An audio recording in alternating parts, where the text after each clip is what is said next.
মানুষ নিজের জীবনে ঈশ্বরকে খুব মান্য করে, ওনার জন্য কি না করে। ভিন্ন ভিন্ন নামে তাকে স্মরণ করে, তাকে পুজো করে, তার আরাধনা করে। সে জানে যে ঈশ্বর তাকে শক্তি অবশ্যই দেবেন, তাকে সাহায্য অবশ্যই করবেন। কিন্তু যখন প্রশ্ন আসে গুরু এবং ঈশ্বরের, তখন গুরুর মান কখনো কম হওয়া উচিত নয়। কারণ সত্যি বলতে কি, গুরুই হলেন সেই সিঁড়ি যা বেয়ে আপনি ঈশ্বরের কাছে পৌঁছানোর পথ খুঁজে পাবেন। সেই পথ আপনি গুরুর থেকেই পাবেন। গুরু না থাকলে আপনি কখনো ঈশ্বর লাভ করতেই পারবেন না। আর জীবনে অনেক সময় লক্ষ্যের থেকেও অনেক বেশি গুরুত্বপূর্ণ হলো পথ। তাই এই পথের সম্মান করতে শিখুন, অর্থাৎ গুরুকে সম্মান করতে শিখুন।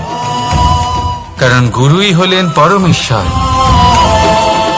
তাহলে আসুন আর আমার সাথে ভালোবেসে বলুন, রাধা রাধা। আপনার জীবনে আপনার প্রকৃত বন্ধু আসলে কে? আপনার সব থেকে শ্রেষ্ঠ মিত্র আসলে কে? তিনি যিনি সময় এলে পরে আপনাকে সাহায্য করেন, নাকি তিনি যিনি সময় এলে পরে আপনাকে অর্থ দেন? দেখুন, আমরা হলাম মানুষ, আমাদের জীবনে লেনদেন চলতেই থাকে। এটা আমাদের জীবনের অভিন্ন অংশ। কিন্তু অনেক সময় এমন হয় যে আমরা তাকেই নিজের প্রকৃত বন্ধু বলে মনে করি, যিনি আমাদের একটা বহুমূল্য উপহার দেন, ঠিক কিনা?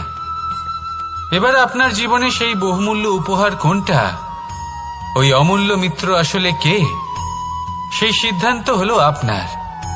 কিন্তু যদি আপনি আমাকে জিজ্ঞেস করেন, তাহলে আমার মতে স্বর্ণ, হিরে, মুক্ত, ধন এগুলো বহুমূল্য নয়। বহুমূল্য হলো সঙ্গ, যখন আপনি একা হয়ে যাবেন, সময়, যখন আপনার তাকে প্রয়োজন হবে, সমর্পণ, যখন আপনার বিশ্বাসের প্রয়োজন পড়বে। যে মানুষ আপনার প্রতি এই 3 গুণ প্রদর্শন করেন, যিনি আপনার কঠিন সময়ে আপনাকে অবশ্যই সঙ্গ দেবেন, যখন আপনার প্রয়োজন পড়বে আপনাকে অবশ্যই সময় দেবেন, আপনার প্রতি সম্পূর্ণ সমর্পিত থাকবেন, সেই হলো আপনার আসল মিত্র, সেই হলো আপনার প্রকৃত বন্ধু। কারণ সত্যি বললে, বন্ধুত্বের অর্থই হলো নিজেকে সম্পূর্ণরূপে কারোর কাছে সমর্পণ করে দেওয়া। তাই আপনার সেই বন্ধুর জন্য নিজের প্রাণ উজাড় করে দিন, আর ভালোবেসে বলুন, রাধা রাধা। মানুষ জীবনে 3টে কাজ অবশ্যই করে থাকে। কিছু দান করে, কিছু গ্রহণ করে, আর কিছু ত্যাগ করে দেয়। এটাও ভাবতে থাকে যে এটা করলে কিভাবে করবে। দেবার জন্য পর্যাপ্ত ধন নেই, নেবার জন্য সংসারে অত স্নেহ নেই, আর ত্যাগ করার জন্য জীবনে এত সুখই নেই, তাহলে কিভাবে করবে? আসলে আমরা বস্তুগত চাহিদা অর্জনে এত ব্যস্ত হয়ে পড়ি যে আমরা বুঝতেই পারি না যে কি নেবার আছে, কি দেবার আছে, আর কি ত্যাগ করার আছে। তাহলে আজ আমি আপনাকে বলেই দিই, মনে রাখবেন এই 3টে গুরুত্বপূর্ণ গুণ, 3টে গুরুত্বপূর্ণ কথা। দেবার জন্য আছে দান, নেবার মতো আছে জ্ঞান, আর ত্যাগ করার মতো আছে অহংকার। যখন আপনি দান করতে শিখে যাবেন, জ্ঞান অর্জন করার শক্তি আপনা থেকেই আপনার মধ্যে চলে আসবে। আর যখন এই জ্ঞান আপনার মধ্যে প্রবেশ করবে, অহংকার আপনা থেকেই আপনার থেকে দূরে চলে যাবে। যে ব্যক্তি এই 3-এর মধ্যে ভারসাম্য বজায় রাখতে পারে, তার বর্তমান, ভূত, ভবিষ্যৎ, লোক, পরলোক সবকিছু শুধরে যায়। যেই দিন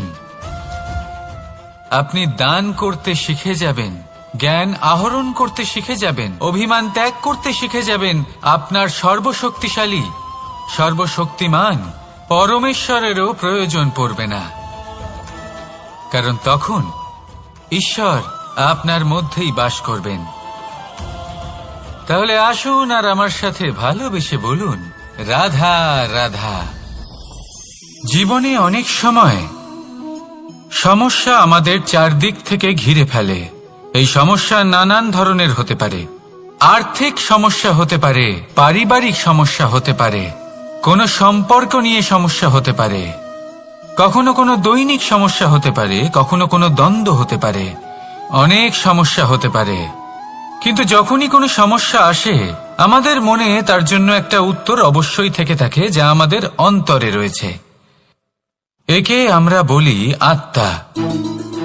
আত্মা হলো পরমাত্মারই রূপ, আর পরমাত্মা তা কখনোই কিছু অনুচিত চাইবে না, তাই তো? এই আত্মা খুব ভালো করে জানে যে কোনটা উচিত আর কোনটা অনুচিত। যদি আসল বিষয়ের কথা বলি, তাহলে আপনাকে নিজের মনকে বুঝতে হবে, কারণ আত্মা তো পরমাত্মা থেকেই আসে। কিন্তু এই মন মানুষ জন্ম থেকেই প্রাপ্ত করে, যার বিকাশ হয় এই সংসারকে দেখে। যেদিন আপনার এই মন আর আপনার এই আত্মা এই দুই এক হয়ে যাবে, আত্মসাৎ হয়ে যাবে, সেদিন আপনার জীবনে না কোনো সমস্যা থাকবে, না কোনো ঝঞ্ঝাট থাকবে, না কোনো সংকট থাকবে, কারণ আপনার কাছে সেই সমস্ত সমস্যার সমস্ত বিপদের সমাধান থাকবে, আর তাও আপনারই অন্তরে। তাহলে আসুন আর আমার সাথে ভালোবেসে বলুন, রাধা রাধা। ভক্তি আর শক্তি, এই দুইয়ের মধ্যে সম্পর্ক অত্যন্ত সরল। মানুষ ভক্তি করেন যাতে তিনি শক্তি লাভ করতে পারেন, আর শক্তি লাভ করার পরে ভক্তিভাব ভুলে যান, আর শক্তির প্রতি আসক্তিতে মত্ত হয়ে যান, আর সেখান থেকেই তার বিনাশ শুরু হয়। কেন? কারণ ভক্তির দ্বারা প্রাপ্ত শক্তি অন্য কারোর হিতের জন্য ব্যবহার করতে হয়, অন্য কারোর মঙ্গল করার জন্য ব্যবহার করতে হয়, কারোর বিনাশের জন্য নয়। এবার যদি আমি আপনাদের একটা উদাহরণ দিয়ে বোঝাই, তাহলে কোদাল দিয়ে আমরা মাটি কোপাতে পারি, একটা গর্ত খুঁড়তে পারি, যাতে একটা নতুন বৃক্ষ জন্ম নিতে পারে, একটা বৃক্ষ যা অন্য জীবকে ফল প্রদান করবে, যাত্রীদের ছায়া প্রদান করবে। কিন্তু এই কোদালের ব্যবহার যদি আমরা অন্য কারোর ক্ষতি করার জন্য করি, তাহলে ক্ষতি শুধুমাত্র আমাদেরই হবে। তাই জীবনে যদি আপনি কোনো শক্তি লাভ করেন, হয়তো ভক্তির দ্বারা বা অন্য যেখান থেকেই হোক, তার সদ্ব্যবহার করতে শিখুন, নয়তো এই প্রাপ্ত শক্তি আপনার পতনের কারণ হয়ে দাঁড়াবে। তাহলে আসুন আমার সাথে ভালোবেসে বলুন, রাধা রাধা। বরদান অত্যন্ত বিচিত্র এক বিষয়, কিন্তু দেখতে গেলে এই বরদান কি না করতে পারে। এক দরিদ্রকে রাজা বানিয়ে দিতে পারে, একজন দুর্বলকে এই সংসারের সবথেকে শক্তিশালী ব্যক্তি বানিয়ে দিতে পারে। কিন্তু আমরা ভুলে যাই এক অত্যন্ত গুরুত্বপূর্ণ কথা, বরদান এই শব্দের শেষে দান লুকিয়ে রয়েছে। এই দান কথাটা অত্যন্ত গুরুত্বপূর্ণ। আমাদের মনে রাখা উচিত এই বরদান আমরা দানে পেয়েছি, আর তাই তার সম্মান করা উচিত, কখনোই অহংকার করা নয়।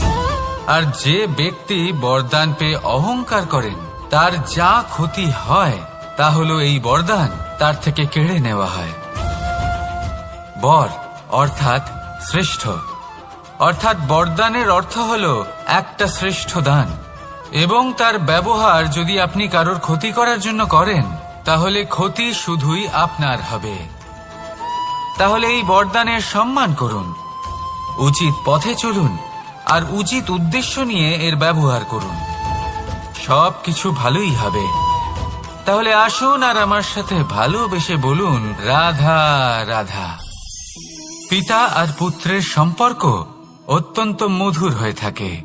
পিতা স্বপ্ন দেখেন, তাকে পূর্ণ করার সকল সম্ভাব্য চেষ্টা করেন, কিন্তু তাও অনেক সময় ওনার স্বপ্ন অপূর্ণ থেকে যায়।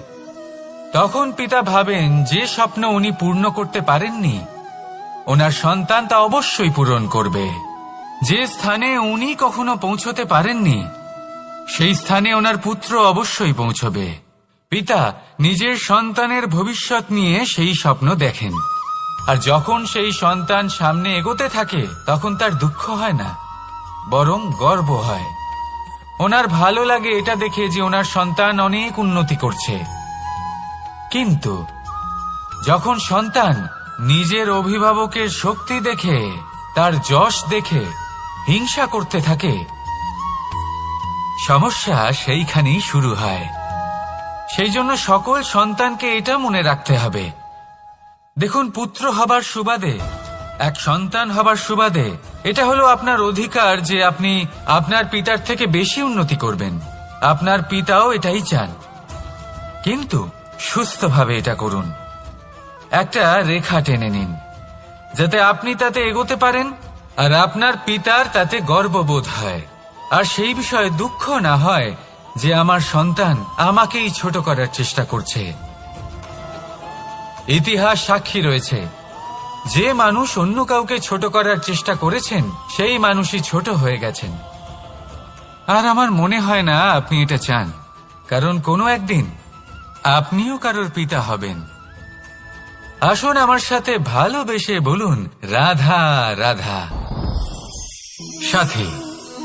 সাথী এই শব্দটির ব্যাখ্যা কে কিভাবে করে? মিত্র, সখা, বন্ধু, কিন্তু অর্থ একটাই। তিনি যিনি আপনার সঙ্গী হন আর তিনি যার সাথী আপনি হন।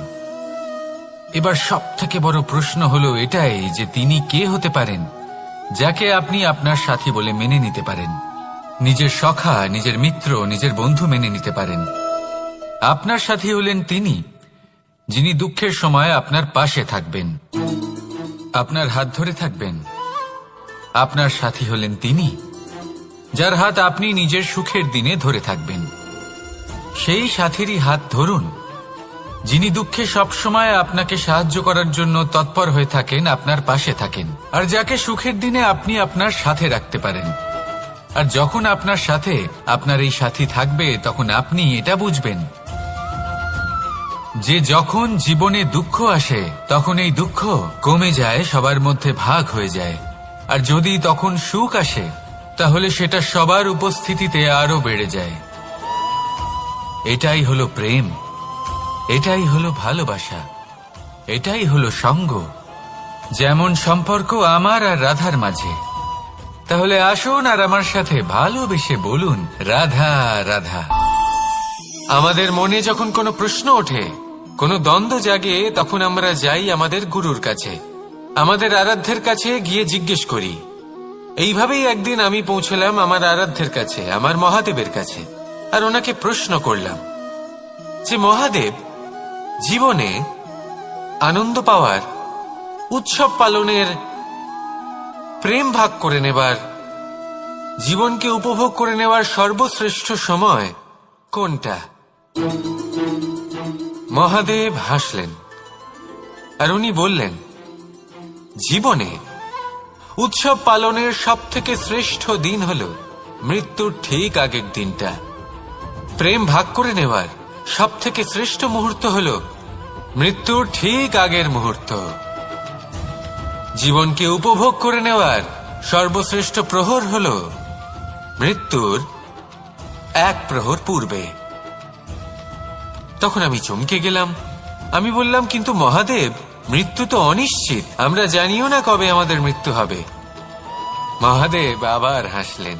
উনি বললেন যে যদি আমরা এভাবে জীবন কাটাই যে আমরা জীবনের প্রত্যেক দিন, প্রত্যেক মুহূর্ত, প্রত্যেক প্রহর শেষ বলে মনে করি, তাহলে আমাদের সমস্ত জীবন আনন্দের সাথেই অতিবাহিত হবে। কি বলেন? তাহলে আপনিও এই কথা মনে রাখুন আর আমার সাথে ভালোবেসে বলুন, রাধা রাধা। জীবনে অগ্রসর হওয়ার জন্য আমাদের কাকে প্রয়োজন হয়? মাতা পিতা, বন্ধু, প্রেম, সাহায্য, অর্থ, পরিশ্রম, আশা। ভিন্ন ভিন্ন মানুষ ভিন্ন ভিন্ন বিকল্প চয়ন করে। যদি আমি আপনাকে বলি তাহলে জয় আর পরাজয়ের মন্ত্র দুটো শব্দের উপর নির্ভর করে, মেনে নেওয়া আর দৃঢ় হওয়া। যদি মেনে নেন তাহলে হেরে যাবেন, যদি দৃঢ় হন তাহলে নিশ্চিত রূপে জয়ী হবেন। যদি কখনো আপনি ক্লান্ত হয়ে ওঠেন, আপনি দুঃখী হন, পুরোপুরি ভেঙে পড়েছেন, তখন মেনে নেবেন না যে আপনি ভেঙে পড়েছেন, নয়তো হেরে যাবেন। তখন উল্টে স্থির করবেন যে যাই হয়ে যাক না কেন আমি জয়ী হবই। আর আপনি দেখবেন যে জয় নিশ্চিত রূপে আপনার কাছেই আসবে। তাহলে এই কথা মনে রাখবেন আর আমার সাথে ভালোবেসে বলবেন, রাধা রাধা। সময়, জীবন, কাল। দেখতে গেলে এই তিনটি শব্দ একটি শব্দেরই সমার্থক শব্দ মনে হয়, কিন্তু এই শব্দগুলির অর্থ কি সমান? কখনোই নয়। হ্যাঁ, এই সময় চলতে থাকে, জীবন চলতে থাকে, কালচক্র চলতে থাকে।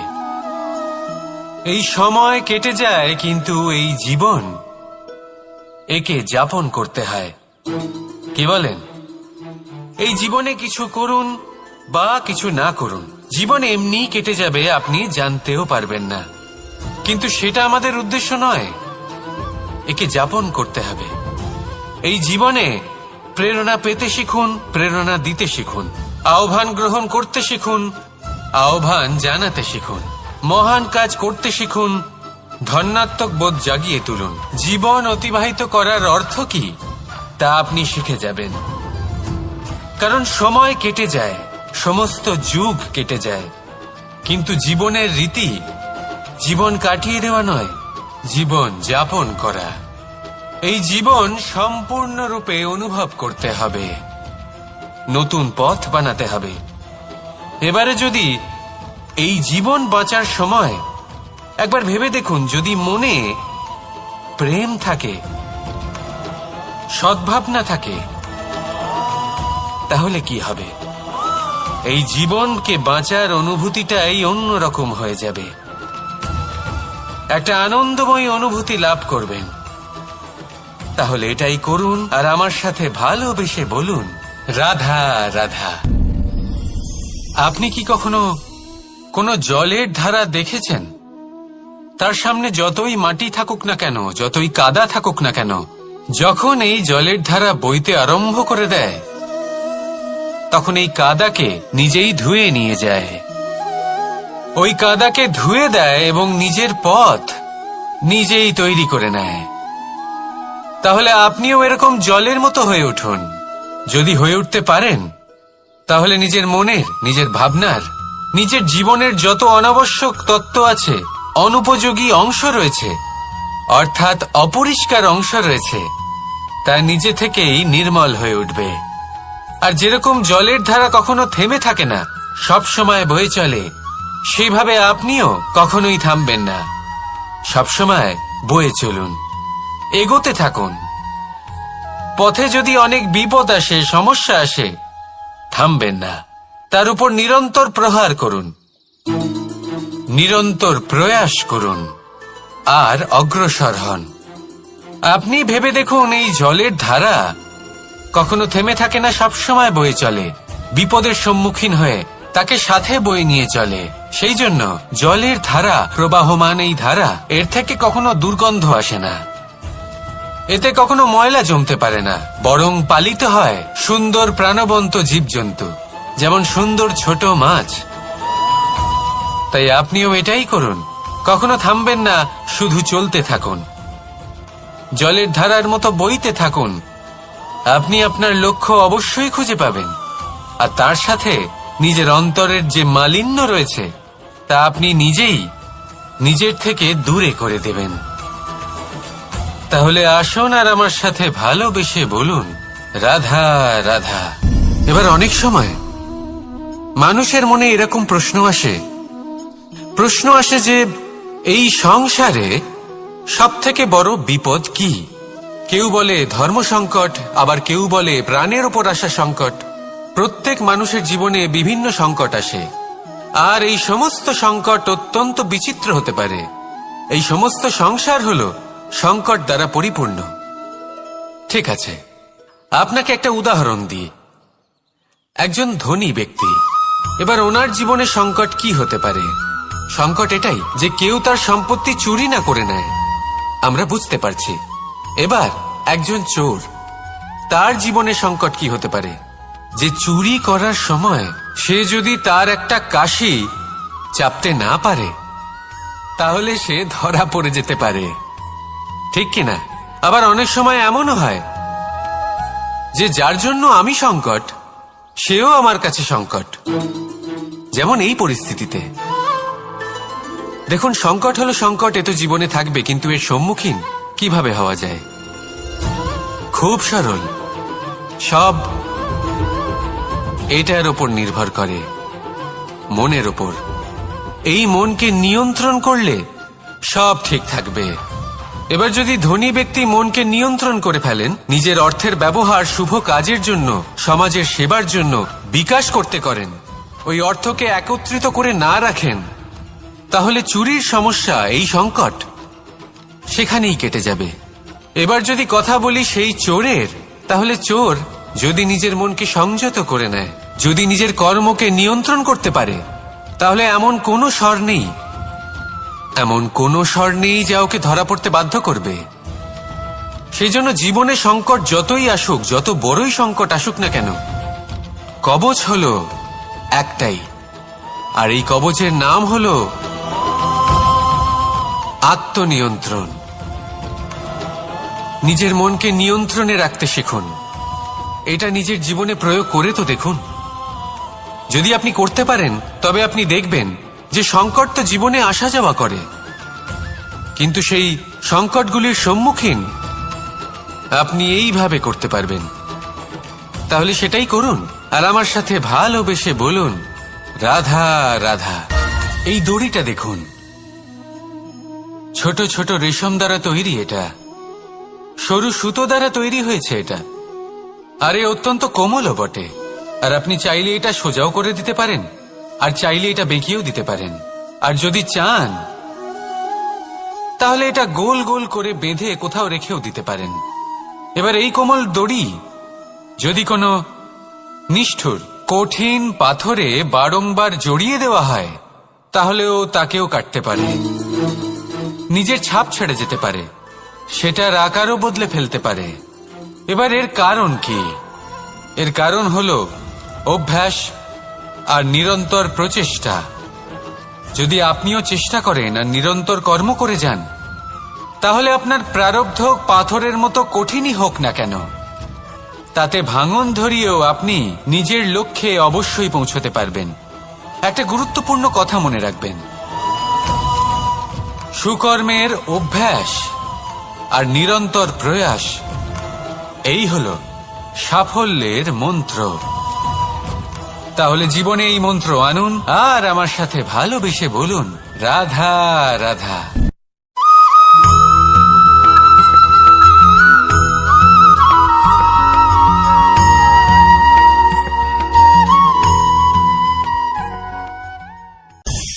কখনো কখনো মানুষ মনে করেন যে সে নিজেই সব থেকে বেশি শক্তিশালী, তিনি হলেন জ্ঞানী। দেখুন, এটা ভালো ব্যাপার যে আপনার মধ্যে শক্তি আছে, জ্ঞান আছে, আর এটা শুধু আপনার জন্য নয়, এই সমস্ত সমাজের জন্য, দেশের জন্য, সমগ্র পৃথিবীর জন্য অত্যন্ত আবশ্যক। কিন্তু এই কথাটাও বোঝা অত্যন্ত আবশ্যক যে এই জ্ঞান যেন কখনো অহংকার না হয়ে ওঠে। যখন মানুষের মধ্যে জ্ঞান থাকে তখন সে রাম হয়ে ওঠে। রাম, যিনি সমুদ্রের বুকে সেতু বানিয়েছিলেন, বানর সেনার দ্বারা রাক্ষস রাজকে পরাজিত করেছিলেন, আর চিরকালের জন্য সবার কাছে আদর্শ হয়ে উঠেছিলেন। আর যদি মানুষের মনে অহংকার জন্মায়, তাহলে সে রাবণ হয়ে ওঠে। দেশে বিদেশে যতই খ্যাতি থাকুক না কেন, সে রাক্ষস হয়ে ওঠে, নিজের সাথে সাথে সমস্ত কুলের বিনাশ করে বসে। এবার জ্ঞান নাকি অহংকার, আপনার কি চাই সেই সিদ্ধান্ত আপনার, আর আপনার এই সিদ্ধান্তই নিশ্চিত করবে যে আপনার কর্ম কি হবে, আর আপনার এই কর্মই নিশ্চিত করে দেবে আপনার প্রারব্ধ কি হবে। তাহলে শুভ কর্ম করুন, আর আমার সাথে ভালোবেসে বলুন, রাধা রাধা।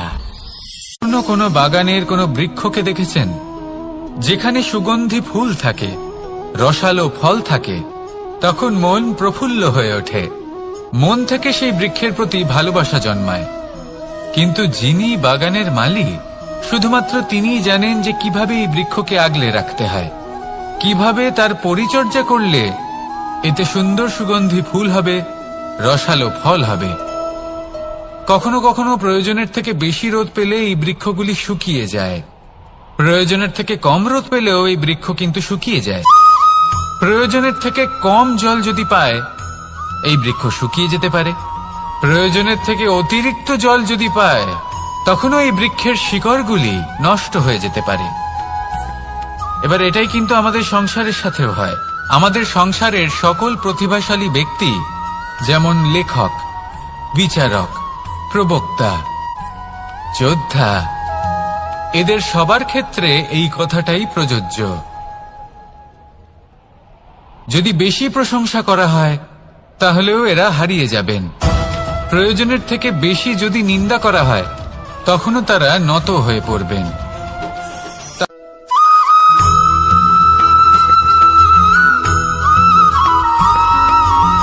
পঞ্চতত্ত্বের মধ্যে দ্বিতীয় তত্ত্ব হল ধরণী, ভূমি, যাকে আমরা ধরণী মাতা বলি।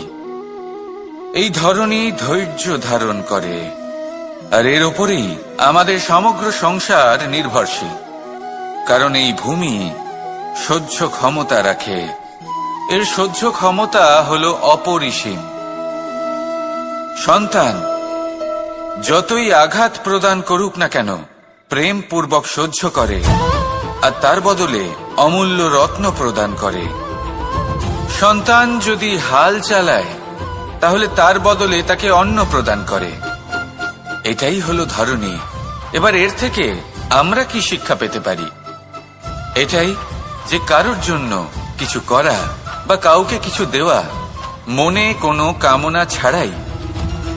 আর এই কথাটা বুঝে যান, যদি কারোর জন্য কামনা না রেখে বা কোনো পাওয়ার আশা না রেখে কারোর জন্য কিছু করেন বা কারোকে কিছু দেন, যদি এটা আপনি শিখতে পারেন তবে আপনি ভালোবাসতে শিখে গেছেন। আর সেই জন্যই এই ধরিত্রীকে মাতা বলা হয়। কারণ মাতা শুধু উনি নন যিনি গর্ভে সন্তানকে ধারণ করেন, মাতা তো উনিও যিনি জীবন বাঁচতে শেখান, যিনি জীবন বাঁচার উদাহরণ প্রদান করেন। তাহলে ধরণীর থেকে এই নিঃস্বার্থ ভাব শিখুন, নিঃস্বার্থ ভালোবাসা শিখুন, আর এই ভালোবাসার সাথেই বলুন রাধা রাধা।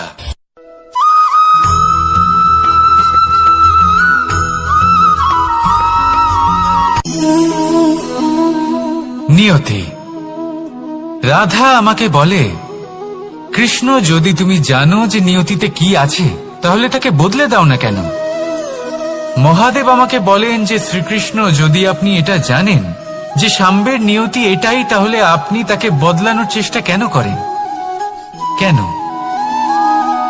কারণ আমি একজন পিতা, আর পিতার কর্তব্য এটাই, তিনি যেন সম্ভাব্য সব চেষ্টা করেন নিজের সন্তানের মঙ্গলের জন্য। নিয়তি আমি জানি, কিন্তু এটাও আমি জানি যে কর্মের থেকে বড় আর কোনো নিয়তি হতে পারে না। অভিজ্ঞতাও রয়েছে যে কর্মের হাতে নিয়তির এই চক্র বদলে যেতে পারে। তাই জীবনে যদি আপনার কখনো এমন মনে হয় যে এটা তো অসম্ভব, তখনও চেষ্টা করা কখনোই ছাড়বেন না। কে বলতে পারে আপনারই কর্মের কোনো এক বীজ হয়তো নিয়তির চাকায় আটকে গেল, আর নিয়তিকে নিজের পথ পাল্টাতে হলো, ঠিক কিনা? সেই জন্য নিয়তিকে ভাগ্য মেনে নিয়ে চুপ করে বসে থাকবেন না। নিজের নিয়তি স্বয়ং নিজের কর্মের দ্বারা নির্ধারিত করুন, কারণ আপনার এই কর্মের ওপরেই আপনার অধিকার রয়েছে। আর এই অধিকারকে নিয়তি অনেক সময় সম্মানও করে। তাহলে আসুন আর আমার সাথে ভালোবেসে বলুন রাধা রাধা।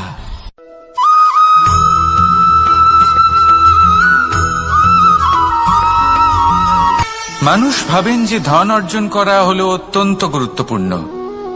তিনি আজীবন ধন অর্জন করতে থাকেন, ধন অর্জন করার চেষ্টা করতে থাকেন। সে যাই হয়ে যাক না কেন, পরিশ্রম করতে থাকেন। স্বাস্থ্যের দিকে নজর দেন না, না উচিত সময় খাবার খান, না উচিত সময় ঘুমোতে যান, না পর্যাপ্ত সময় পর্যন্ত ঘুমন, কিছুই না। ধন অর্জন করতেই থাকেন, করতেই থাকেন। আর কিছু সময় পরে যখন তিনি অসংখ্য ধন লাভ করে ফেলেন, তখন তার সাথে ওনার শরীরে অনেক রোগ বাসা বাঁধে। এইসব রোগের উপচার করতে করতে সেই সমস্ত ধন যা উনি অর্জন করেছেন তা তিনি ব্যয় করে ফেলেন। শেষ পর্যন্ত কি হয়? আমরা যেভাবে এসেছি ঠিক সেইভাবেই ফিরে যাই, ধন এখানেই থেকে যায়। দেখুন, একটা অত্যন্ত গুরুত্বপূর্ণ কথা রয়েছে যে আপনার বোঝা উচিত। এই যে ধন, তার ব্যবহার করুন জীবনকে আরো ভালো করে তোলার জন্য। ধনের সদ্ব্যবহার করা উচিত, এমন যেন না হয় এই ধন আপনাকে ভোগ করে ফেলে। এই জীবনকে নিশ্চিত রূপে আরো শ্রেষ্ঠ করে তুলুন, কিন্তু এই ধন অর্জন করার এই প্রক্রিয়াতে নিজের সারা জীবনকে নষ্ট করে ফেলবেন না। এই জীবন উপভোগ করতে শিখুন, আর আমার সাথে ভালোবেসে বলুন, রাধা রাধা।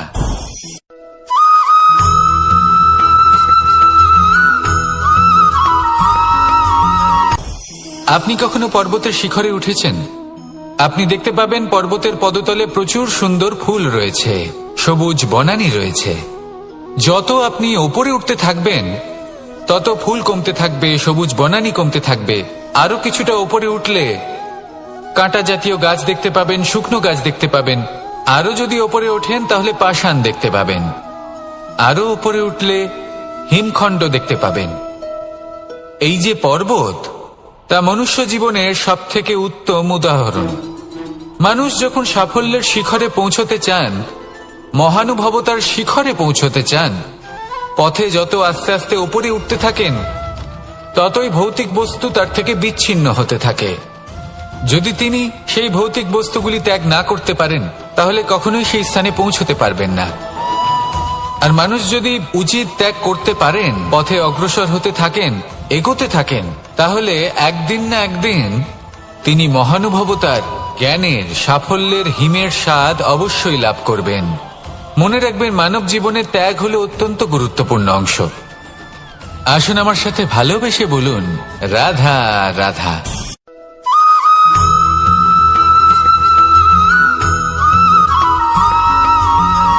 কেউ বলে জীবন খুব ক্ষণস্থায়ী, কেউ বলে জীবন হলো একটা সুন্দর স্বপ্নের মতো, আবার কেউ বলবে জীবন হলো এক কঠোর সত্য।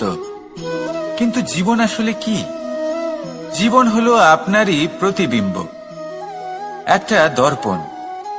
অর্থাৎ আপনি জীবনকে সেইভাবেই পাবেন যেরকম আপনি নিজেকে প্রতিপন্ন করবেন।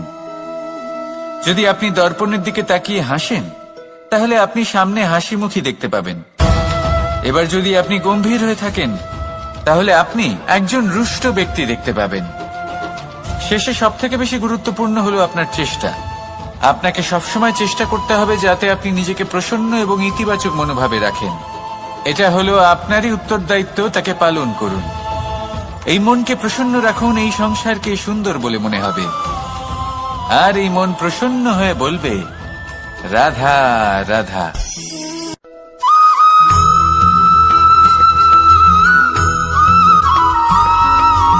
আমাদের শরীর প্রকৃতির সর্বশ্রেষ্ঠ রচনা।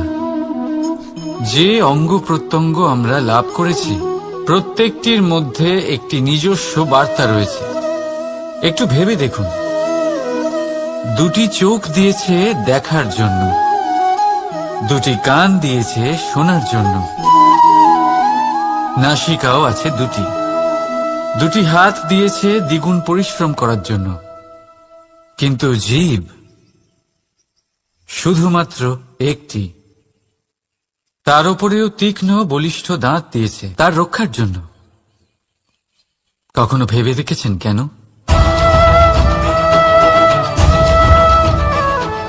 কারণ শব্দ আর শব্দের প্রয়োগ মানুষের সবচেয়ে বড় অস্ত্র, যার প্রয়োগ যত ভেবে চিন্তে করা যায়, মানুষ তার জীবনে ততটাই উপরে উঠতে পারে। তাহলে মনে রাখুন, দেখুন, শুনুন আর বুঝুন বেশি, বলুন কম। রাধা রাধা।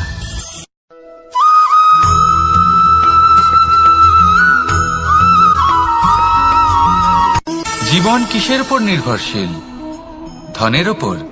বৈভবের অনুভব যদি আপনি করতে চান, তাহলে তা পাবেন শুধু একতার দ্বারা, সংগঠনের দ্বারা। যদি আপনাকে উদাহরণ দিই, নিজের এই হাতটাকে দেখুন, 5টা আঙুল রয়েছে। কোনো একটা বস্তুকে নিজের একটা আঙুল দ্বারা তুলে ধরার চেষ্টা করে দেখুন, বড়ই কষ্ট হবে। তখন আপনি বুঝতে পারবেন যখন এই 5টি আঙুল একত্রিত হয় তখন কোনো কাজ কতটা সহজ হতে পারে। এটাই হলো শক্তি একতার। সব থেকে ভালো উদাহরণ যদি আপনাকে দিই তাহলে বাঁশি। এই বাঁশি থেকে অত্যন্ত মধুর সুর নির্গত হয় যা সবার মন প্রসন্ন করে দেয়। এই কথা সত্যি, কিন্তু এই বাঁশি আমি একটা বা দুটো আঙুল দিয়ে বাজাতে পারবো না। আমাকে প্রত্যেকটা আঙুল ব্যবহার করতেই হবে, তবেই এর থেকে মধুর সুর নির্গত হবে যা সকলকে প্রসন্ন করবে, ঠিক কিনা? ঠিক এইভাবেই যদি আপনি চান যে আপনার জীবনরূপী বাঁশি থেকেও মধুর সুর নির্গত হোক বা সবার মনকে প্রসন্ন করে তুলুক, তাহলে আপনাকেও জীবনে একতা নিয়ে আসতেই হবে। আপনি একাও কর্ম করতে পারেন, পথ চলতেও পারেন, সামনেও এগোতে পারেন, সাফল্যও লাভ করতে পারেন।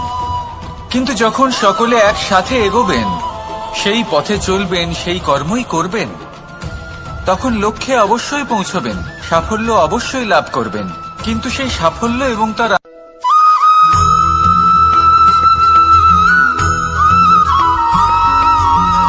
এই সংসারে সবথেকে বেশি কোমল বস্তু হলো রেশম। এই রেশম এতটাই কোমল হয় যে এর পুরো একটা থান শুধুমাত্র একটা হাতে ধরা সম্ভব। কখনো ভেবে দেখেছেন এই রেশম কিভাবে হয়? একটি কীট তার লালার দ্বারা উৎপন্ন হয়। এই কীট সেই রেশমকে পাক দিতে থাকে, পাক দিতেই থাকে, আর আস্তে আস্তে তার মধ্যেই জড়িয়ে পড়ে। শেষে ওর এই সুন্দর অমূল্য সৃষ্টি রেশমের এই সুতো তার নির্মাণ কার্য পূর্ণ হয়, কিন্তু তাতেই ও নিজে বন্দী হয়ে যায়। নিজেরই মায়াজালের এই বন্দী গৃহে নিজেই ফেঁসে যায়। এবার এই সুতোকে ব্যবহারযোগ্য করে তোলার জন্য এই কীটগুলিকে এই কবচের সাথেই ফুটন্ত জলে ফেলে দেওয়া হয়। এই সংসারে যদি আমাদের স্বপ্ন এই সংসারের দুঃখ হরণ করার জন্য, এই সংসারে সুখ বিতরণ করার জন্য হয়, তবেই আমাদের প্রগতি সম্ভব। যদি আমাদের এই স্বপ্ন শুধুই আমাদের এবং আমাদের স্বার্থ সিদ্ধির জন্য হয়, তাহলে এই স্বপ্ন আমাদের অন্ধ করে দেবে, আমাদের অন্ধকারের পথে নিয়ে যাবে, আর আমরাও সেই কীটের মতো হয়ে যাব। নিজেদেরই মায়াজালে আমরা নিজেই ফেঁসে যাব, আর শেষে আমরা যদি কিছু লাভ করি তা হবে একাকিত্ব, অন্ধকারময় মৃত্যু। তাই স্বপ্ন অবশ্যই দেখুন, কিন্তু এমন ভাবে স্বপ্ন দেখবেন না যে তার এই বন্দিগৃহে আপনি নিজেই ফেঁসে গেলেন। স্বপ্ন দেখুন পরোপকারে।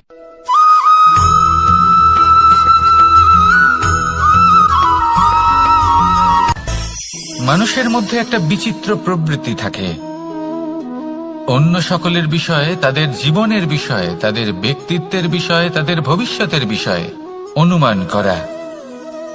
এটা হলো অনুচিত। কারোর অতীতকালকে দেখে লোকে ভবিষ্যৎ বলে দিতে পারেন, বর্তমানকে দেখে ভবিষ্যতের বিষয়ে অনুমান করে ফেলেন। উদাহরণ দিতে হলে বলবো, কোনো দাসকে দেখুন, ওকে দেখে লোকে বলে যে ওর ভবিষ্যৎ সেটাই হতে পারে, অনুমান করে ফেলেন। আর এই রাজাকে দেখুন, উনি তো কত সুখী হবেন, উনি তো জগতের সব থেকে অধিক সুখী মানুষ, কত সুখ সুবিধা আছে ওনার কাছে, ধারণা করে ফেলেন।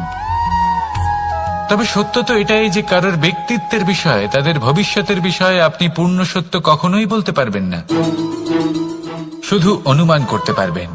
আর এই অনুমান করে সত্যি কোনো লাভ হয় না, কারণ এই কাল সেটা হলো অত্যন্ত শক্তিশালী।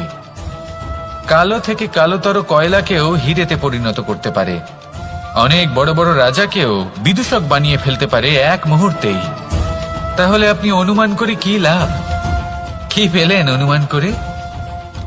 সেই জন্য কারোর বিষয়ে কোনো অনুমান করবেন না, তার ভবিষ্যতের বিষয়ে অনুমান করতে যাবেন না, কারোর বিষয়ে কোনো ধারণা করে নেবেন না। কিছু করতে হলে ভালোবাসুন, সবার মধ্যে ভালোবাসা ছড়ান, সবার মধ্যে ধন্যাত্মক ভাব ছড়ান।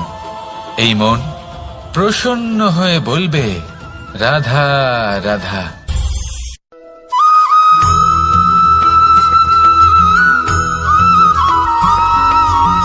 পঞ্চতত্ত্বের মধ্যে দ্বিতীয় তত্ত্ব হল ধরণী, ভূমি, যাকে আমরা ধরণী মাতা বলি। এই ধরণী ধৈর্য ধারণ করে, আর এর ওপরেই আমাদের সমগ্র সংসার নির্ভরশীল। কারণ এই ভূমি সহ্য ক্ষমতা রাখে, এর সহ্য ক্ষমতা হলো অপরিসীম। সন্তান যতই আঘাত প্রদান করুক না কেন, প্রেম পূর্বক সহ্য করে, আর তার বদলে অমূল্য রত্ন প্রদান করে। সন্তান যদি হাল চালায়, তাহলে তার বদলে তাকে অন্ন প্রদান করে। এটাই হলো ধরনী। এবার এর থেকে আমরা কি শিক্ষা পেতে পারি? এটাই যে কারোর জন্য কিছু করা বা কাউকে কিছু দেওয়া মনে কোনো কামনা ছাড়াই। আর এই কথাটা বুঝে যান, যদি কারোর জন্য কামনা না রেখে বা কোনো পাওয়ার আশা না রেখে কারোর জন্য কিছু করেন বা কারোকে কিছু দেন, যদি এটা আপনি শিখতে পারেন, তবে আপনি ভালোবাসতে শিখে গেছেন। আর সেই জন্যই এই ধরিত্রীকে মাতা বলা হয়। কারণ মাতা শুধু উনি নন যিনি গর্ভে সন্তানকে ধারণ করেন, মাতা তো উনিও যিনি জীবন বাঁচতে শেখান, যিনি জীবন বাঁচার উদাহরণ প্রদান করেন। তাহলে ধরণীর থেকে এই নিঃস্বার্থ ভাব শিখুন, নিঃস্বার্থ ভালোবাসা শিখুন, আর এই ভালোবাসার সাথেই বলুন রাধা রাধা।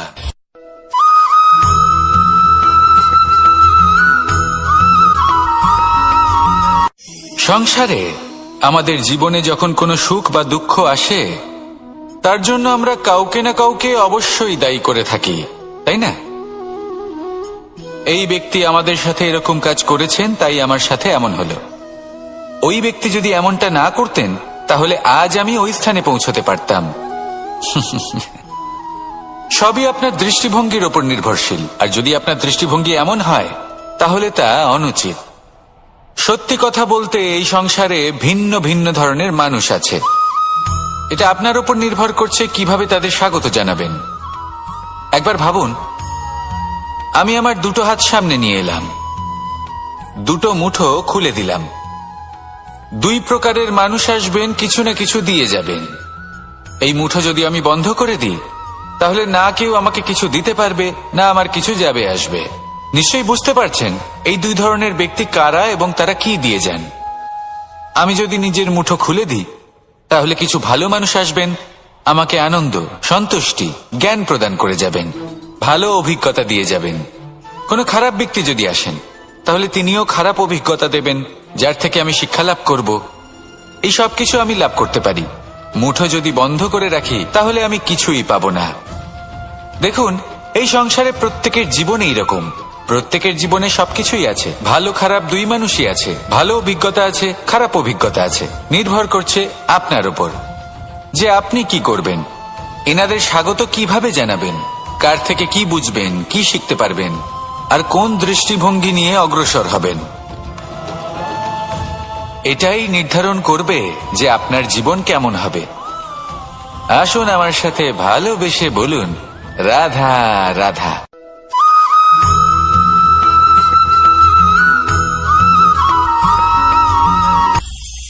এটা হলো ধান গাছ। এর থেকে যে চাল উৎপন্ন হয় তা মানুষ গ্রহণ করেন। আর এটা কি? এ হলো জংলি ঘাস। একবার ভেবে দেখুন, যদি এই জংলি ঘাস ধান গাছের আশেপাশে থাকে, তাহলে কি হবে?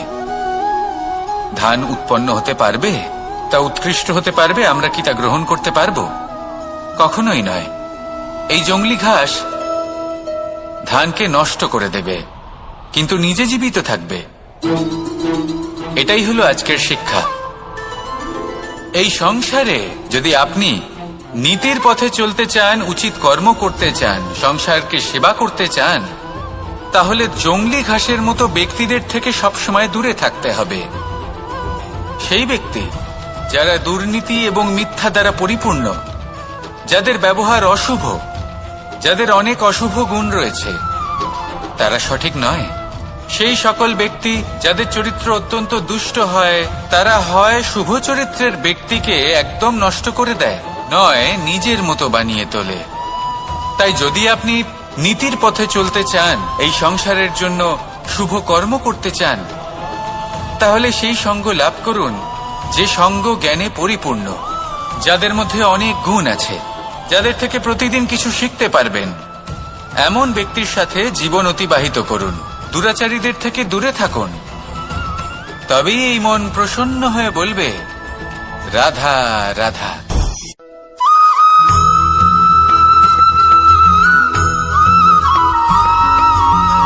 মানুষের মানসিকতা এমন হয় যে সে যতটা করে আশা করে যে তার থেকে অনেক বেশি তার বদলে সে পাবে। দেখুন, সবকিছুই আপনার ভাবনা চিন্তার উপর নির্ভর করছে। আপনি যদি ফলের বিষয়ে ভেবে কর্ম করতে থাকেন তাহলে সেটা অনুচিত। জীবনের আসল আনন্দ হল নিজের কর্ম করতে থাকা, ফলের চিন্তা করা উচিত নয়। যদি আপনি এরকম ভাবেন যে আমি এতটা করছি, আমার এতটা পাওয়া উচিত, সেই ভাবনা অনুচিত। যদি আপনি সেবার মানসিকতা নিয়ে কর্ম করতে থাকেন, কর্মচক্রে প্রবাহিত হন, যদি আপনি এমন ভাবনা রাখেন যে আমি এতটা পাচ্ছি তাই এর থেকে অনেক বেশি আমি কর্ম করব, তাহলে নিশ্চিতরূপে আপনি যতটা করছেন তার থেকে অনেক বেশি আপনি পাবেন। আপনার আশার থেকে অনেক বেশি আপনি পাবেন। শুধু জীবনে অনেক বেশি কাজ করতে থাকুন, ফলের চিন্তা করবেন না।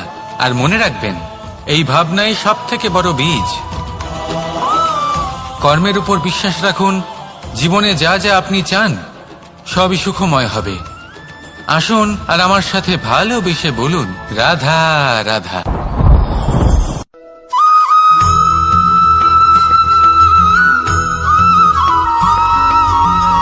আপনি কখনো কোনো বাজকে নিজের বাসা বানাতে দেখেছেন? এই বাজ যখনই কোনো বাসা বানায় তখন উঁচু গাছের ডালে বা কোনো পর্বতের শিখরে বাসা বানায়, অনেক উচ্চতায়। আর সেখানে তার সন্তানও জন্মগ্রহণ করে।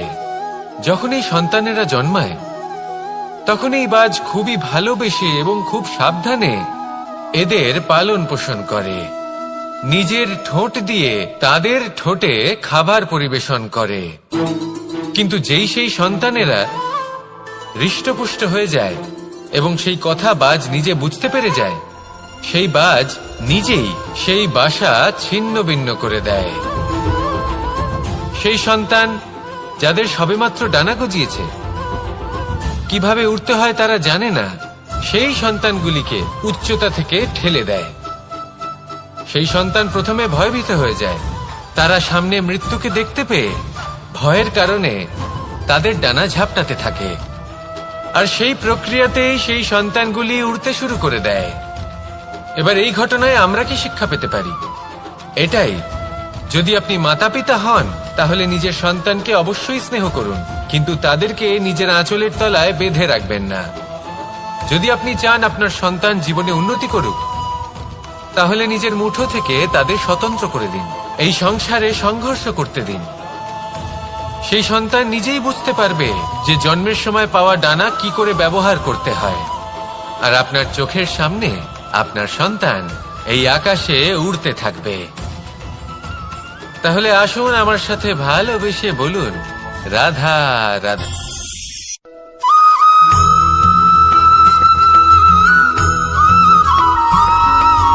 বসন্ত ঋতু, এই সময় মন আনন্দে ভরে থাকে। এমন মনে হয় যেন আমরা আকাশে বিচরণ করতে চলে যাই, কিন্তু সেটা তো সম্ভব নয়। সেই জন্য হয়তো আমরা ঘুড়ি ওড়াই, এই ঘুড়িকে নিজেদের প্রতিরূপ মনে করে। এবার অনেক মানুষ আছেন যারা ঘুড়ি ওড়ান, কিন্তু এই কর্মের সারমর্ম কি সেটা কজন বুঝতে পারেন? আপনি এটা মনে করুন যে আপনি হলেন সেই ঘুড়ি, আর এই সুতো যিনি ধরে রয়েছেন তিনি হলেন পরমাত্মা। আর এই সুতো যেখান থেকে শুরু হয় সেই লাটাই হলো আমাদের কর্মচক্র। এবার আপনি নিজেই অনুমান করুন যে এই উড়ান কার ওপর নির্ভরশীল? পরমাত্মার ওপর আর আপনার কর্মের ওপর। যদি পরমাত্মা আপনার হাত ধরে থাকেন, আপনার সাথে থাকেন, যদি আপনি শুভ কর্ম করতে থাকেন, আপনি এই আকাশে উড়তে থাকবেন। কিন্তু কোথাও যদি পরমাত্মার সাথে এই বন্ধন ছিন্ন হয়, আপনার কর্মচক্র খারাপ হয়ে যায় বা থেমে যায়, তাহলে আপনার এই ঘুড়ি কেটে যাবে আর দূরে কোনো গাছের ডালে গিয়ে আটকে যাবে। তাই শুধুমাত্র ঘুড়ি ওড়াবেন না, তার থেকে শিখুন। পরমাত্মার সাহচর্যে থাকুন, সবসময় শুভ কর্ম করতে থাকুন আর সবসময় এই আকাশে উড়তে থাকুন। আসুন আর আমার সাথে ভালোবেসে বলুন, রাধা।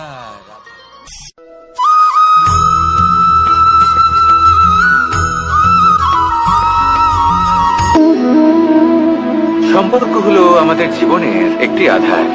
কিছু সম্পর্ক এমন যা আমরা জন্মসূত্রে লাভ করি, যেমন পরিবার, মা, বাবা। কিছু সম্পর্ক আছে যা আমরা জীবনে অর্জন করে থাকি, তা সে প্রেমের হোক, স্নেহের হোক বা বন্ধুত্বের। এই সকল সম্পর্ক লাভ করার বা গড়ে তোলার 5টি ধাপ রয়েছে। প্রথম ধাপ, কোনো ব্যক্তির সাথে আলাপ হওয়া, তার সাথে কথা বলা বা তাকে দেখা। দ্বিতীয় ধাপ, সে ব্যক্তিকে আমাদের ভালো লাগা। তৃতীয় ধাপ, আমাদের এটা চাইতে শুরু করা যে জীবনে এই ব্যক্তি যেন আমাদের বন্ধু হন, আমাদের জীবনে থাকেন, বা আমাদের কাউকে ভালোবেসে ফেলা। আর এটা আমাদের ভাবা বা চাওয়া যে সেই ব্যক্তি যেন আজীবন আমার সাথে থাকেন, আমার জীবনে আমার সাথী হয়ে। চতুর্থ ধাপ, লাভ করা। এবার এই ধাপটি অনেক মানুষের পক্ষেই খুবই সরল হয়, বড়ই সরল ভাবে নিজেদের সঙ্গীকে লাভ করে থাকেন। কিছু মানুষের জন্য এই ধাপ অত্যন্ত কঠিন হয়ে থাকে। অনেক প্রতিকূল পরিস্থিতির উপর জয়লাভ করে তারা সঙ্গীকে লাভ করেন, কিন্তু লাভ অবশ্যই করেন। এরপরে আসে পঞ্চম, অন্তিম এবং সব থেকে গুরুত্বপূর্ণ ধাপ। সেটা হলো সেই সম্পর্ক পালন করা। এটা হলো এমন এক বিষয় যা প্রত্যেক মানুষের শেখা উচিত। যদি ব্যক্তি নিজের জীবনে সম্পর্ক রক্ষা করতে শিখে যান, তবে প্রত্যেক সম্পর্ক তার জীবনকে স্বর্গ করে তুলবে। আসুন আর আমার সাথে ভালোবেসে বলুন, রাধা রাধা।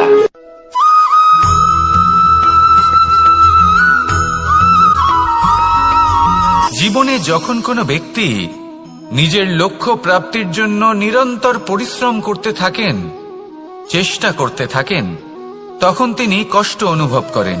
কখনো শারীরিক কষ্ট, কখনো মানসিক কষ্ট। এবার উনি এটা ভাবতে থাকেন যে আমি কি উচিত করছি নাকি অনুচিত করছি। কারণ অন্যদিকে এমন একজন ব্যক্তিও আছেন যিনি একদমই পরিশ্রম চেষ্টা করছেন না। তিনি মদিরা পান করেন, বিলাসিতায় জীবন কাটান, অলস প্রকৃতির হয়ে ওঠেন, নিদ্রাতে বিলীন হয়ে থাকেন আর ভাবেন যে তিনি সুখ লাভ করছেন। কিন্তু এরকম কেন হয়? কারণ যখন আমরা সৎ পথে থাকি, উচিত পথে চলি, লক্ষ্য প্রাপ্ত করার জন্য চেষ্টা করতে থাকি, তখন আমাদের ভেতরে থাকা নেতিবাচক শক্তি এবং পাপ এই দেহকে ত্যাগ করে দেয়। আর এই অনুভূতিটাই আমাদের দুঃখের অনুভূতি দেয়, কষ্ট দেয়। এবার সেখানে যদি আমরা কুপথে চলি, অনুচিত পথে চলতে থাকি, তাহলে আমাদের ভেতরে থাকা পুণ্য এবং ধনাত্মক শক্তি আমাদের দেহ ত্যাগ করে দেয়। আর এই অনুভূতির কারণেই আমরা সুখ অনুভব করি। কিন্তু কখনো ভাববেন যে এই সুখ বেশি সময় পর্যন্ত থাকে না। সেই জন্য সবসময় মনে রাখবেন, যদি আপনি জানেন যে এটাই আপনার লক্ষ্য, এটাই উচিত পথ, শুভ পথ, তাতে নিরন্তরভাবে এগিয়ে যেতে চেষ্টা করতে থাকুন। এই কষ্ট আপনাকে সুখের পরাকাষ্ঠায় কখন পৌঁছে দেবে তা আপনি জানতেই পারবেন না। আসুন আমার সাথে ভালোবেসে বলুন, রাধা রাধা।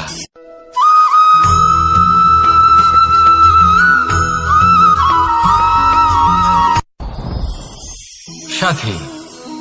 সাথী এই শব্দটির ব্যাখ্যা কে কিভাবে করে? মিত্র, সখা, বন্ধু। কিন্তু অর্থ একটাই, তিনি যিনি আপনার সঙ্গী হন আর তিনি যার সাথী আপনি হন। এবার সব থেকে বড় প্রশ্ন হলো এটাই যে তিনি কে হতে পারেন যাকে আপনি আপনার সাথী বলে মেনে নিতে পারেন, নিজের সখা, নিজের মিত্র, নিজের বন্ধু মেনে নিতে পারেন। আপনার সাথী হলেন তিনি যিনি দুঃখের সময় আপনার পাশে থাকবেন। আপনার হাত ধরে থাকবেন। আপনার সাথী হলেন তিনি, যার হাত আপনি নিজের সুখের দিনে ধরে থাকবেন।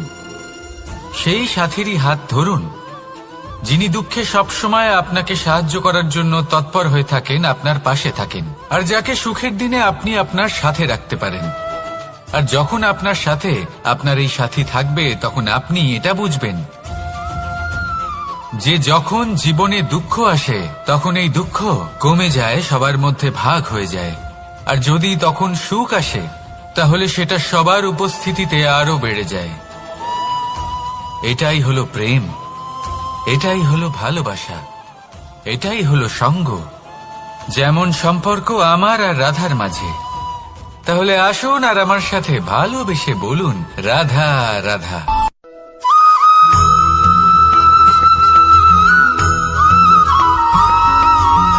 পঞ্চতত্ত্বের মধ্যে দ্বিতীয় তত্ত্ব হল ধরণী, ভূমি, যাকে আমরা ধরণী মাতা বলি। এই ধরণী ধৈর্য ধারণ করে, আর এর ওপরেই আমাদের সমগ্র সংসার নির্ভরশীল। কারণ এই ভূমি সহ্য ক্ষমতা রাখে, এর সহ্য ক্ষমতা হল অপরিসীম। সন্তান যতই আঘাত প্রদান করুক না কেন, প্রেম পূর্বক সহ্য করে, আর তার বদলে অমূল্য রত্ন প্রদান করে। সন্তান যদি হাল চালায়, তাহলে তার বদলে তাকে অন্ন প্রদান করে। এটাই হলো ধরণী। এবার এর থেকে আমরা কি শিক্ষা পেতে পারি? এটাই যে কারোর জন্য কিছু করা বা কাউকে কিছু দেওয়া মনে কোনো কামনা ছাড়াই। আর এই কথাটা বুঝে যান, যদি কারোর জন্য কামনা না রেখে বা কোনো পাওয়ার আশা না রেখে কারোর জন্য কিছু করেন বা কারোকে কিছু দেন, যদি এটা আপনি শিখতে পারেন, তবে আপনি ভালোবাসতে শিখে গেছেন। আর সেই জন্যই এই ধরিত্রীকে মাতা বলা হয়। কারণ মাতা শুধু উনি নন যিনি গর্ভে সন্তানকে ধারণ করেন, মাতা তো উনিও যিনি জীবন বাঁচতে শেখান, যিনি জীবন বাঁচার উদাহরণ প্রদান করেন। তাহলে ধরণীর থেকে এই নিঃস্বার্থ ভাব শিখুন, নিঃস্বার্থ ভালোবাসা শিখুন, আর এই ভালোবাসার সাথেই বলুন, রাধা রাধা।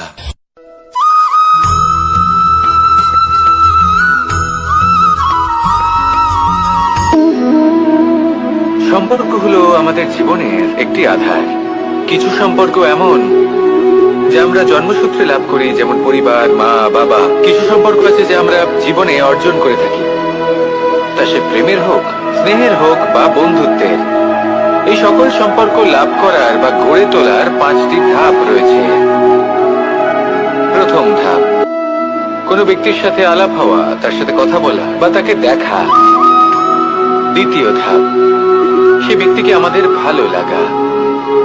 তৃতীয় ধাপ,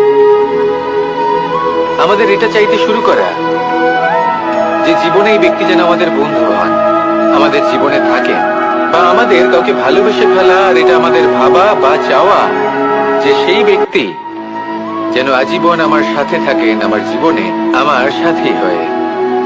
চতুর্থ ধাপ, লাভ করা। এবার এই ধাপটি অনেক মানুষের পক্ষেই খুবই সরল হয়, বড়ই সরলভাবে নিজেদের সঙ্গীকে লাভ করে থাকেন। কিছু মানুষের জন্য এই ধাপ অত্যন্ত কঠিন হয়ে থাকে। অনেক প্রতিকূল পরিস্থিতির উপর জয়লাভ করে তারা সঙ্গীকে লাভ করেন, কিন্তু লাভ অবশ্যই করেন। এরপরে আসে পঞ্চম, অন্তিম এবং সব থেকে গুরুত্বপূর্ণ ধাপ। সেটা হলো সেই সম্পর্ক পালন করা। এটা হলো এমন এক বিষয় যা প্রত্যেক মানুষের শেখা উচিত। যদি ব্যক্তি নিজের জীবনে সম্পর্ক রক্ষা করতে শিখে যান, তবে প্রত্যেক সম্পর্ক তার জীবনকে স্বর্গ করে তুলবে। আসুন আর আমার সাথে ভালোবেসে বলুন, রাধা রাধা।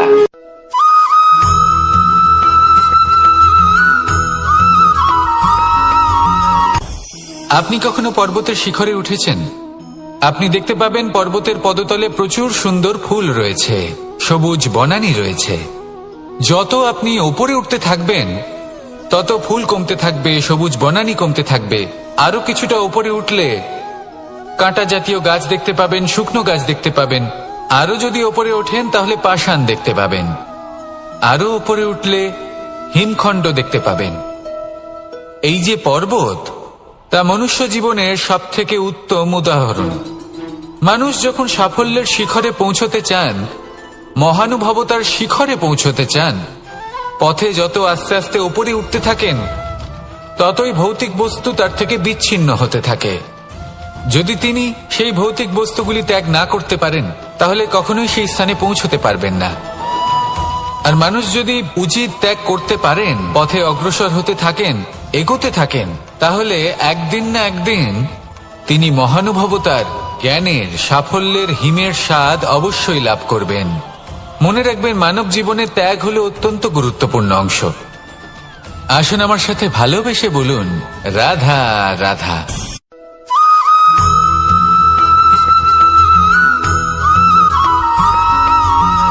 মানুষের মানসিকতা এমন হয় যে সে যতটা করে আশা করে যে তার থেকে অনেক বেশি তার বদলে সে পাবে।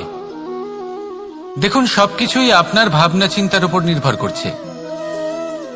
আপনি যদি ফলের বিষয়ে ভেবে কর্ম করতে থাকেন, তাহলে সেটা অনুচিত। জীবনের আসল আনন্দ হল নিজের কর্ম করতে থাকা, ফলের চিন্তা করা উচিত নয়। যদি আপনি এরকম ভাবেন যে আমি এতটা করছি, আমার এতটা পাওয়া উচিত, সেই ভাবনা অনুচিত। যদি আপনি সেবার মানসিকতা নিয়ে কর্ম করতে থাকেন, কর্মচক্রে প্রবাহিত হন, যদি আপনি এমন ভাবনা রাখেন যে আমি এতটা পাচ্ছি, তাই এর থেকে অনেক বেশি আমি কর্ম করব, তাহলে নিশ্চিত রূপে আপনি যতটা করছেন তার থেকে অনেক বেশি আপনি পাবেন। আপনার আশার থেকে অনেক বেশি আপনি পাবেন। শুধু জীবনে অনেক বেশি কাজ করতে থাকুন, ফলের চিন্তা করবেন না। আর মনে রাখবেন, এই ভাবনাই সব থেকে বড় বীজ। কর্মের উপর বিশ্বাস রাখুন। জীবনে যা যা আপনি চান সবই সুখময় হবে। আসুন আর আমার সাথে ভালোবেসে বলুন, রাধা রাধা।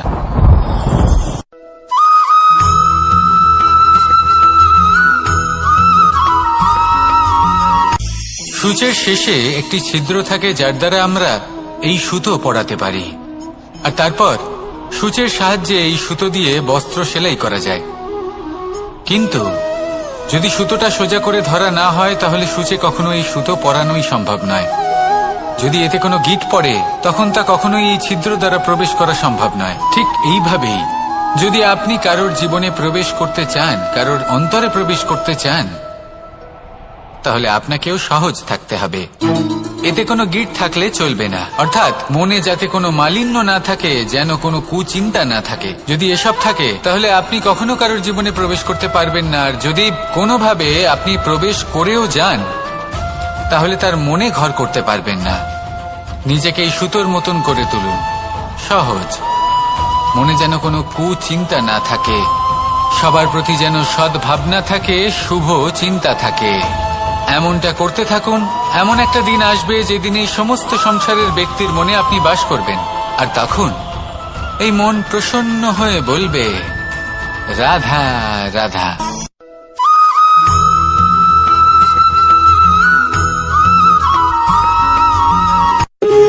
যখন মানুষের মৃত্যু হয়, তখন কি হয়? অনেক সংখ্যক মানুষ শোক পালন করতে চলে আসেন। যে ব্যক্তি মৃত্যু লাভ করেছেন, তার অনেক বস্তু থাকে যেগুলো তার প্রিয়, যেগুলো তিনি ব্যবহার করেছেন। তার শয্যা, তার বস্ত্র, তার আভূষণ, সবকিছু তার থেকে বিচ্ছিন্ন করা হয় এবং খালি হাতে তাকে শ্মশানের উদ্দেশ্যে রওনা করা হয়। আমি আপনাকে এই প্রশ্ন করতে চাই, আপনি এই সংসারে কি অর্জন করেছেন? ধন সম্পত্তি, বস্ত্র, আভূষণ, এই সবকিছু যে আপনি অর্জন করেছেন, আপনার মৃত্যুর পরে তা আপনার থেকে দূর হয়ে যাবে। এর উত্তর হলো একটাই, আপনার কর্ম। শুধু সেটাই আছে যা একান্ত আপনার, আর শুধু সেটাই এই সংসার থেকে চলে যাওয়ার পরেও সংসারেই জীবিত থাকবে। যদি আপনি দুষ্কর্ম করেন, তাহলে এই সংসার আপনাকে একটি অনুচিত উদাহরণ হিসেবে মনে রাখবে যে এই ব্যক্তি খুব পাপী ছিল, অনুচিত কর্ম করতেন। যে পথে তিনি চলেছেন সেই পথে কারোর চলা উচিত নয়। সেখানেই যদি আপনি সৎকর্ম করেন তাহলে সংসার চিরকাল এটাই বলবে যে খুব ভালো মানুষ ছিলেন, সবাইকে ভালোবাসতেন, সবাইকে সাহায্য করতেন, আমার খুব প্রিয় মানুষ ছিলেন। এটাই হলো শ্রেষ্ঠ কর্ম। সেই জন্য জীবনে শুধুমাত্র ধন সম্পত্তি আভূষণ এই সব অর্জন করতে গিয়ে নিজের মনোনিবেশ করবেন না। শ্রেষ্ঠ কর্ম করুন। সংসার থেকে চলে যাওয়ার পরেও এই কর্মই এই সংসারে আপনাকে জীবিত রাখবে। আসুন আমার সাথে ভালোবেসে বলুন, রাধা রাধা।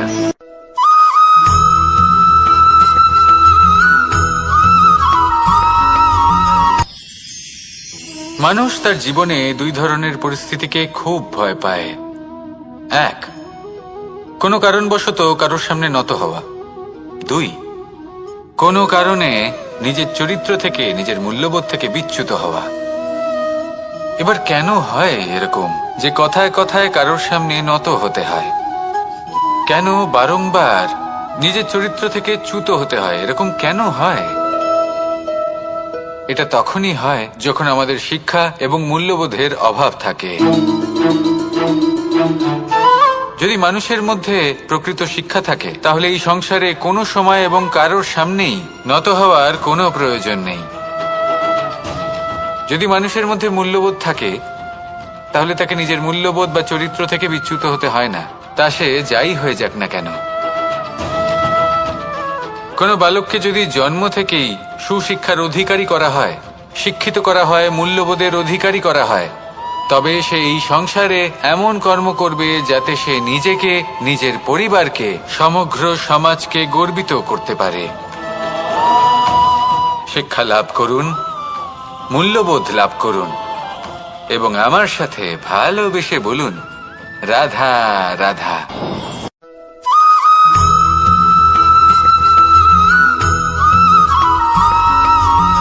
কথায় আছে যে এমন কোনো অক্ষর নেই যার দ্বারা কোনো মন্ত্র হয় না। এমন কোনো বনস্পতি নেই যা নিজেই একটা ঔষধি নয়। পৃথিবীর এমন কোনো ব্যক্তি নেই যার মধ্যে কোনো যোগ্যতা থাকে না। শুধু প্রয়োজন হলো যে ব্যক্তিকে আমরা খুঁজে চলেছি তাকে সঠিকভাবে চিনে নেওয়া। যদি তার যোগ্যতা, তার বিশেষত্ব আমরা বুঝতেই না পারি তাহলে আর লাভ কি রইল? এই সংসারে এমন অনেক ব্যক্তি রয়েছেন যারা ছোট ছোট অসফলতার কারণে আপনাকে এটা বলে দেবে যে আপনি কোনো কাজের নন, আপনি হলেন মূর্খ, আপনি কিছুই করতে পারবেন না। এইসব কথায় কখনোই বিশ্বাস করবেন না, কারণ আপনি এবং প্রত্যেকটি জীব এই পরমাত্মা এবং এই প্রকৃতির সৃষ্টি, যা অত্যন্ত বিশেষ। যদি আপনাকে উদাহরণ দিই তাহলে একদিকে আছে তরোয়াল, একটা বড় লম্বা তরোয়াল যার দ্বারা যুদ্ধ করা যায়, জয়লাভ করা যায়। আর অন্যদিকে রয়েছে একটা ছোট্ট সূচ, কিন্তু যে কাজ একটা ছোট্ট সূচ করতে পারে তা একটা তরোয়াল দ্বারা সম্ভব নয়। এর অর্থ হলো এটাই যে প্রত্যেকটা রচনা অত্যন্ত অমূল্য এবং অত্যন্ত বিশেষ হয়। তাহলে বিশ্বাস রাখুন যে আপনি অত্যন্ত বিশেষ একজন, আর প্রেমের সাথে বলুন, রাধা রাধা।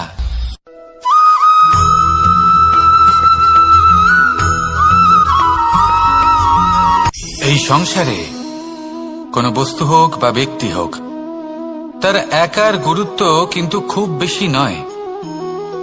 একটা উদাহরণ হিসেবে বৃষ্টির ফোঁটাকে ভেবে দেখুন। যদি একটি বৃষ্টির ফোঁটা হয় তাহলে তার খুব বেশি গুরুত্ব থাকে না, কিন্তু যখন সহস্র বৃষ্টির ফোঁটা মেঘের মধ্যে দিয়ে ঝরে পড়ে তখন সেটা বর্ষার রূপ ধারণ করে। সেই বর্ষা যা এই প্রকৃতিকে শান্ত করে। সেইভাবেই পাথরের ছোট টুকরো, তার খুব বেশি গুরুত্ব থাকে না, কিন্তু যখন অসংখ্য পাথরের টুকরো একত্রিত হয় তখন তা পর্বতের আকার ধারণ করে। সেইভাবেই কিছু মানুষ যখন একত্রিত হন তখন তৈরি হয় পরিবার, কিছু পরিবার যখন একত্রিত হয় তখন তৈরি হয় সমাজ, যখন অনেক সংখ্যক সমাজ একত্রিত হয় তখন তৈরি হয় রাজ্য। এবার এই রাজ্যের সব থেকে গুরুত্বপূর্ণ ব্যক্তি হতে পারেন রাজা, কিন্তু তাও সেই রাজা একা কিছু করতে পারেন না। যুদ্ধ লড়ার সময় তারও নিজের সৈন্যদলকে প্রয়োজন পড়ে। কিন্তু এই সংসারে এমন একজন ব্যক্তি আছেন যিনি একাই সব কাজ করতে থাকেন, এবং সেই ব্যক্তি হলেন মা। আমাদের জীবনে একজন পিতার ভূমিকা কিন্তু নিঃসন্দেহে অমূল্য, কিন্তু আমাদের সকলের জীবনে যে ভূমিকা একজন মায়ের তা অন্য কারোর থাকে না। একজন মা একাই সন্তানকে বড় করতে পারেন, সংস্কারী করে তুলতে পারেন, তার জন্য পরিশ্রম করেন। আর এত কিছু কাজ করার পরেও তার কাজের জন্য তিনি প্রশংসা অবশ্য পান না। উল্টে যদি সেই সন্তান অনুচিত পথে চালিত হয়, অনুচিত কর্ম করে, তখন সেই মাকেই অপবাদের পাত্র হয়ে উঠতে হয়। আমাদের জীবনে মায়ের যোগদান কতটা সেটা বুঝুন। আপনাকে বড় করে তোলার জন্য উনি কতটা পরিশ্রম করেছেন সেটা বুঝুন। আজ থেকে, এখন থেকে, এই মুহূর্ত থেকে মাকে সম্মান করতে শিখুন। যখন সময় পাবেন, যখন সুযোগ হবে, তখন তার প্রশংসা করুন, ওনারও ভালো লাগবে। আর মায়ের এই মমতার জন্য, তার এই ভূমিকার জন্য আসুন সবাই মিলে আমরা তাকে প্রণাম করি, আর সকলে মিলে ভালোবেসে বলি, রাধা রাধা।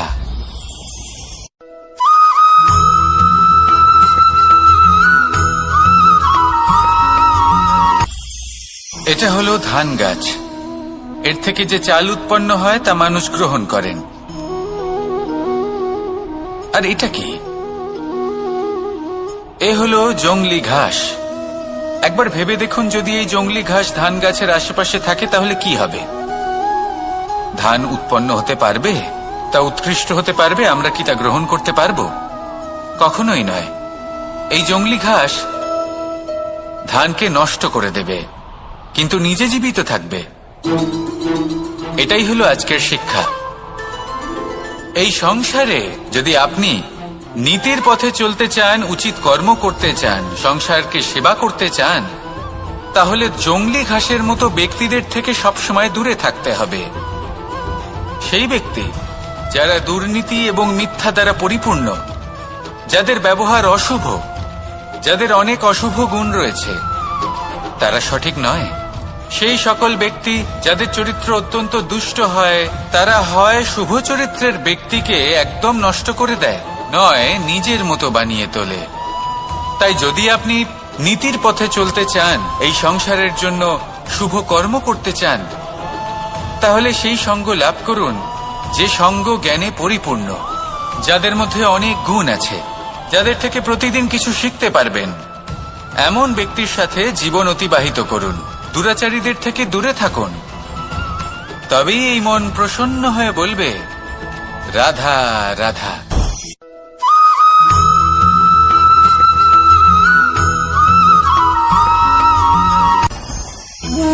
ভোজন। এবার ভোজন সংগ্রহ করার জন্য মানুষ কি না করেন, সব সময় চেষ্টা করতে থাকেন। ফসল উৎপাদনের জন্য অনেক পরিশ্রম করতে থাকেন, কিন্তু অনেক সময় অনেক পরিশ্রম করার পরেও ফসল ভালো উৎপাদন হয় না। এর কারণ কি? কারণ হলো এটাই যে আপনি পরিশ্রম হয়তো অনেক করেছেন, কিন্তু আপনার নজর তো সেই বীজের দিকে ছিলই না যা আপনি রোপণ করেছেন।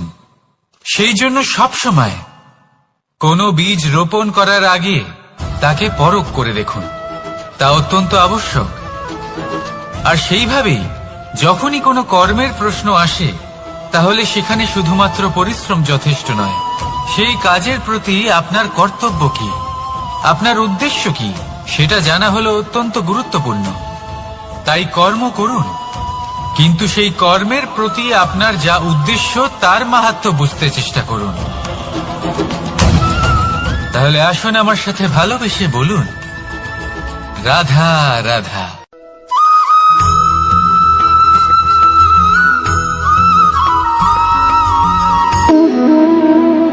সম্পর্ক হলো আমাদের জীবনের একটি আধার।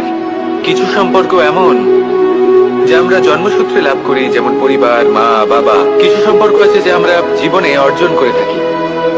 তা সে প্রেমের হোক, স্নেহের হোক বা বন্ধুত্বের। এই সকল সম্পর্ক লাভ করার বা গড়ে তোলার 5টি ধাপ রয়েছে। প্রথম ধাপ, কোনো ব্যক্তির সাথে আলাপ হওয়া, তার সাথে কথা বলা বা তাকে দেখা। দ্বিতীয় ধাপ, সে ব্যক্তিকে আমাদের ভালো লাগা। তৃতীয় ধাপ, আমাদের এটা চাইতে শুরু করা যে জীবনে এই ব্যক্তি যেন আমাদের বন্ধু হন, আমাদের জীবনে থাকেন, বা আমাদের কাউকে ভালোবেসে ফেলা। আর এটা আমাদের ভাবা বা চাওয়া যে সেই ব্যক্তি যেন আজীবন আমার সাথে থাকেন, আমার জীবনে আমার সাথী হয়ে। চতুর্থ ধাপ, লাভ করা। এবার এই ধাপটি অনেক মানুষের পক্ষেই খুবই সরল হয়, বড়ই সরল ভাবে নিজেদের সঙ্গীকে লাভ করে থাকেন। কিছু মানুষের জন্য এই ধাপ অত্যন্ত কঠিন হয়ে থাকে। অনেক প্রতিকূল পরিস্থিতির উপর জয়লাভ করে তারা সঙ্গীকে লাভ করেন, কিন্তু লাভ অবশ্যই করেন। এরপরে আসে পঞ্চম, অন্তিম এবং সব থেকে গুরুত্বপূর্ণ ধাপ। সেটা হলো সেই সম্পর্ক পালন করা। এটা হলো এমন এক বিষয় যা প্রত্যেক মানুষের শেখা উচিত। যদি ব্যক্তি নিজের জীবনে সম্পর্ক রক্ষা করতে শিখে যান, তবে প্রত্যেক সম্পর্ক তার জীবনকে স্বর্গ করে তুলবে। আসুন আর আমার সাথে ভালোবেসে বলুন, রাধা রাধা।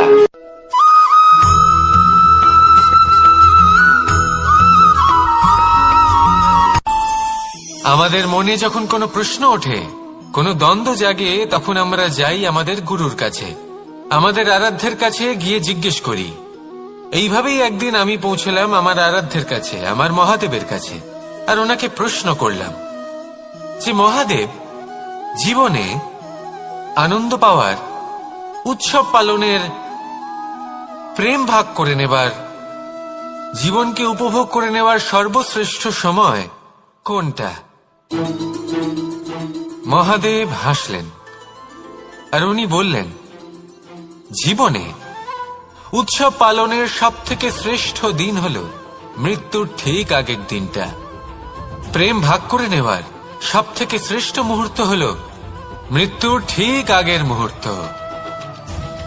জীবনকে উপভোগ করে নেওয়ার সর্বশ্রেষ্ঠ প্রহর হল মৃত্যুর 1 প্রহর পূর্বে।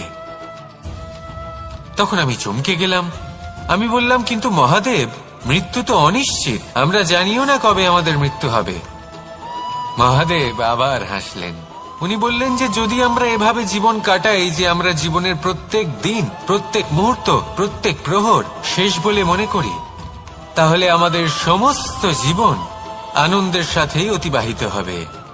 কি বলেন?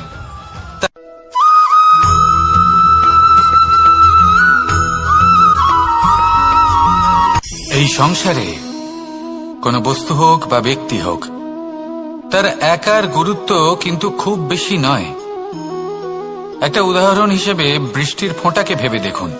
যদি একটি বৃষ্টির ফোঁটা হয় তাহলে তার খুব বেশি গুরুত্ব থাকে না, কিন্তু যখন সহস্র বৃষ্টির ফোঁটা মেঘের মধ্যে দিয়ে ঝরে পড়ে, তখন সেটা বর্ষার রূপ ধারণ করে। সেই বর্ষা যা এই প্রকৃতিকে শান্ত করে। সেইভাবেই পাথরের ছোট টুকরো, তার খুব বেশি গুরুত্ব থাকে না, কিন্তু যখন অসংখ্য পাথরের টুকরো একত্রিত হয় তখন তা পর্বতের আকার ধারণ করে। সেইভাবেই কিছু মানুষ যখন একত্রিত হন তখন তৈরি হয় পরিবার, কিছু পরিবার যখন একত্রিত হয় তখন তৈরি হয় সমাজ, যখন অনেক সংখ্যক সমাজ একত্রিত হয় তখন তৈরি হয় রাজ্য। এবার এই রাজ্যের সব থেকে গুরুত্বপূর্ণ ব্যক্তি হতে পারেন রাজা, কিন্তু তাও সেই রাজা একা কিছু করতে পারেন না। যুদ্ধ লড়ার সময় তারও নিজের সৈন্যদলকে প্রয়োজন পড়ে। কিন্তু এই সংসারে এমন একজন ব্যক্তি আছেন যিনি একাই সব কাজ করতে থাকেন, এবং সেই ব্যক্তি হলেন মা। আমাদের জীবনে একজন পিতার ভূমিকা কিন্তু নিঃসন্দেহে অমূল্য, কিন্তু আমাদের সকলের জীবনে যে ভূমিকা একজন মায়ের তা অন্য কারোর থাকে না। একজন মা একাই সন্তানকে বড় করতে পারেন, সংস্কারী করে তুলতে পারেন, তার জন্য পরিশ্রম করেন। আর এত কিছু কাজ করার পরেও তার কাজের জন্য তিনি প্রশংসা অবশ্য পান না, উল্টে যদি সেই সন্তান অনুচিত পথে চালিত হয়, অনুচিত কর্ম করে, তখন সেই মাকেই অপবাদের পাত্র হয়ে উঠতে হয়। আমাদের জীবনে মায়ের যোগদান কতটা সেটা বুঝুন। আপনাকে বড় করে তোলার জন্য উনি কতটা পরিশ্রম করেছেন সেটা বুঝুন। আজ থেকে, এখন থেকে, এই মুহূর্ত থেকে মাকে সম্মান করতে শিখুন। যখন সময় পাবেন, যখন সুযোগ হবে, তখন তার প্রশংসা করুন। ওনারও ভালো লাগবে। আর মায়ের এই মমতার জন্য, তার এই ভূমিকার জন্য আসুন সবাই মিলে আমরা তাকে প্রণাম করি, আর সকলে মিলে ভালোবেসে বলি, রাধা রাধা।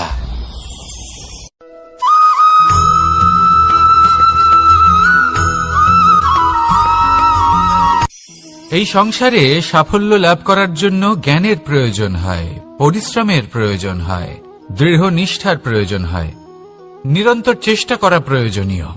কিন্তু আরো কিছু আছে যা অত্যন্ত প্রয়োজনীয় এবং গুরুত্বপূর্ণ। তা হলো ভালো বন্ধু। তাদের থাকা অত্যন্ত প্রয়োজনীয়। যদি ভালো বন্ধু থাকে, তাহলে সময় এলে তারা ঢাল হয়ে আপনাকে সুরক্ষা করবেন। সময় এলে অস্ত্রের মতো শত্রুকে সংহারও করবেন।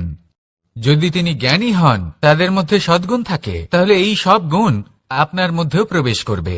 তাহলে সাফল্যের জন্য ভালো বন্ধু পাওয়া অত্যন্ত প্রয়োজনীয়। কিন্তু শুধু বন্ধু কেন, ভালো শত্রুও থাকা প্রয়োজনীয়। এবার আপনি ভাববেন, এ আমি কি বললাম? যদি আপনার জীবনেও ভালো অর্থাৎ শক্তিশালী শত্রু থাকে, তাহলে আপনিও শক্তিশালী হতে থাকবেন। এই শত্রু আপনাকে প্রেরিত করবে আরো বেশি শক্তিশালী হয়ে ওঠার। কখনো কোনো হরিণকে দেখুন, তীব্র গতিতে দৌড়তে থাকে।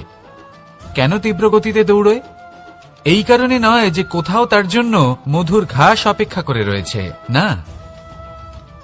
সে এই কারণে তীব্র গতিতে দৌড়য় কারণ সেটা না করলে তার পেছনে একটি সিংহ আছে যে ওকে নিজের ভোজন করে ফেলবে। তাই জীবনে বিপদ, সংকট, এই সবকিছুও হলো অত্যন্ত গুরুত্বপূর্ণ। তার সম্মুখীন হতে শিখুন, আর আমার সাথে ভালোবেসে বলুন, রাধা রাধা।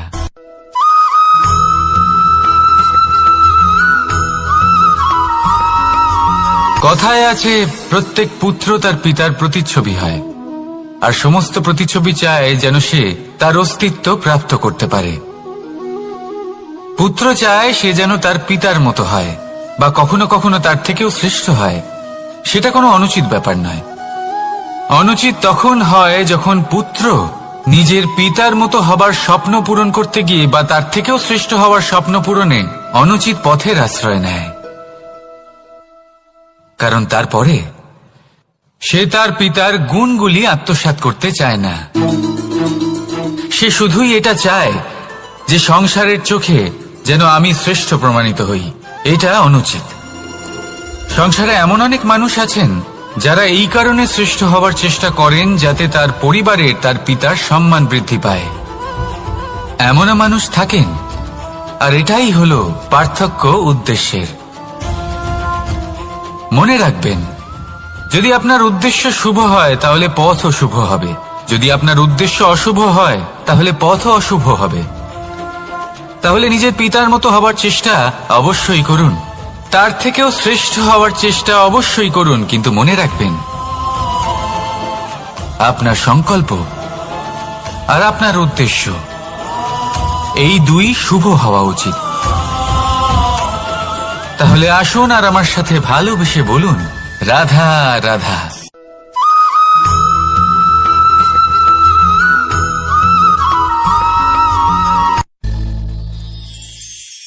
শিশিরের বিন্দু পাতার ওপর পড়ে আর তার গায়ে লেগে থাকে। পাতা তাকে শুষে নিতে পারে না, আর শেষ পর্যন্ত সে ঝরে পড়ে যায়। অন্যদিকে রয়েছে মেঘ এবং চাতক। এদের মধ্যে অনেক দূরত্ব থাকে। মেঘ থাকে আকাশে আর চাতক থাকে ধরিত্রীতে। কিন্তু যখন এই মেঘ থেকে বৃষ্টি ঝরে পড়ে, এই চাতক কিন্তু সেই জলই পান করে, নয়তো সে তৃষ্ণার্ত থেকে যায়। এবার অন্যদিকে দেখলাম শিশির বিন্দু আর পাতার এই সম্পর্ক। এরা খুব কাছাকাছি থাকে, ঘনিষ্ঠও থাকে। অন্যদিকে রয়েছে মেঘ এবং চাতকের সম্পর্ক, যাদের মধ্যে অনেক দূরত্ব থাকা সত্ত্বেও তারা খুব ঘনিষ্ঠ, তাই না? এই সারমর্ম খুব সরল।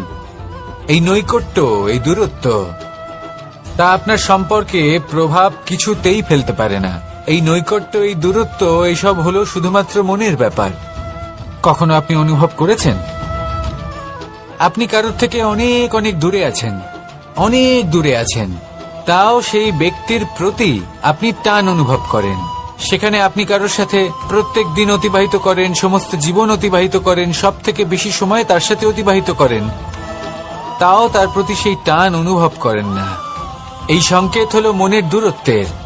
তাহলে মনের এই দূরত্ব দূর করুন আর আমার সাথে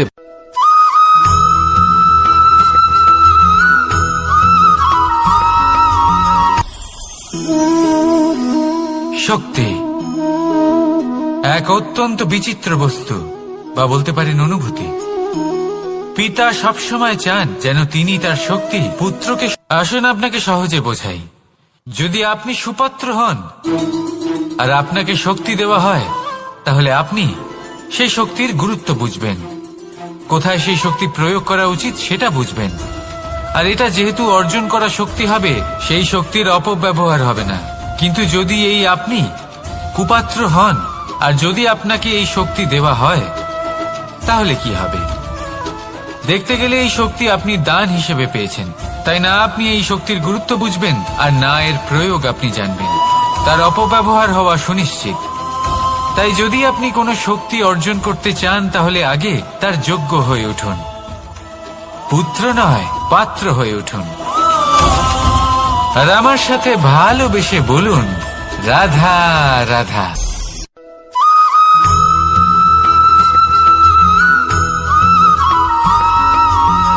ভালো, শুধু ওনাদের কঠোর ব্যবহার দেখলে আমরা একটু ভয় পেয়ে যাই। এবার ওনাদের এই কঠোর ব্যবহার আমাদের ভালো না লাগলেও অত্যন্ত আবশ্যক, কারণ মাতার থেকে আমরা যে শক্তি লাভ করি তা যেন নিয়ন্ত্রণ হারিয়ে বিধ্বংসী না হয়ে ওঠে। আমরা যেন কোনো কুপথে না চলে যাই, আমরা কখনো যেন দোষ না করে ফেলি। শুধু সেই জন্য পিতা এবং গুরু একটু কঠোর হয়ে ওঠেন, এবং ওনাদের এই কঠোর আচরণ ভবিষ্যতে গিয়ে আমরা অবশ্যই বুঝতে পারি। জীবনে কিছু বছর আমরা এগিয়ে যাই আর তারপর আমরা বুঝতে পারি যে বাবা এবং গুরু আমাদের যথেষ্ট ভালোবাসতেন, কিন্তু ওনাদের ভালোবাসার বহিঃপ্রকাশ আলাদা। প্রয়োজনীয় হলো এটা দেখার, এটা বোঝার যে শুরু থেকে আমাদের প্রতি ওনাদের আচরণ কেমন ছিল। ওনাদের কঠোর হওয়ার পেছনে ওনাদের ভালোবাসাটা বোঝার চেষ্টা করুন, ওনাদের চিন্তাটা বোঝার চেষ্টা করুন, ওনাদের পথপ্রদর্শনের আড়ালে আপনার ভবিষ্যতের জন্য যে পরিকল্পনা ওনারা করেছেন সেটা বোঝার চেষ্টা করুন। তখন আপনারা বুঝতে পারবেন ওনাদের ভালোবাসাকে। আপনার মনের মধ্যে আপনা থেকেই ওনাদের প্রতি সম্মান জেগে উঠবে। নিজের পিতা এবং নিজের গুরু, এই দুজনের প্রতি কৃতজ্ঞতা প্রকাশ করুন আর আমার সাথে ভালোবেসে বলুন, রাধা রাধা।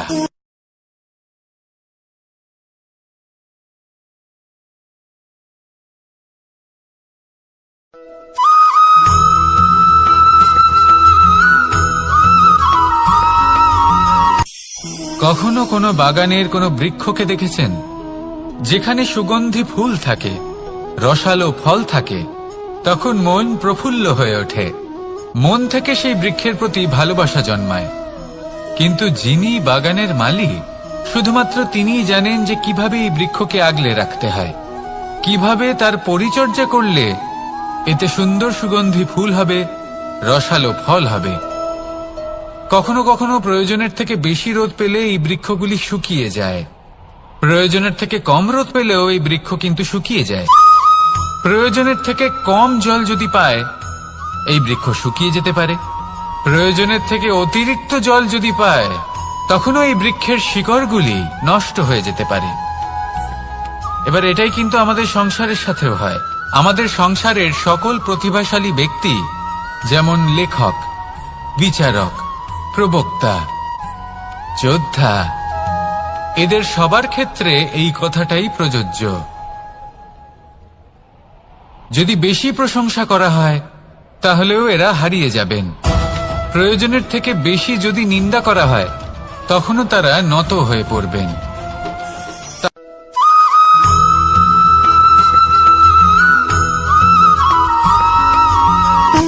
সুখ, দুঃখ এবং শক্তি, এই তিন হলো এই সংসারের ত্রিদেবের মতো।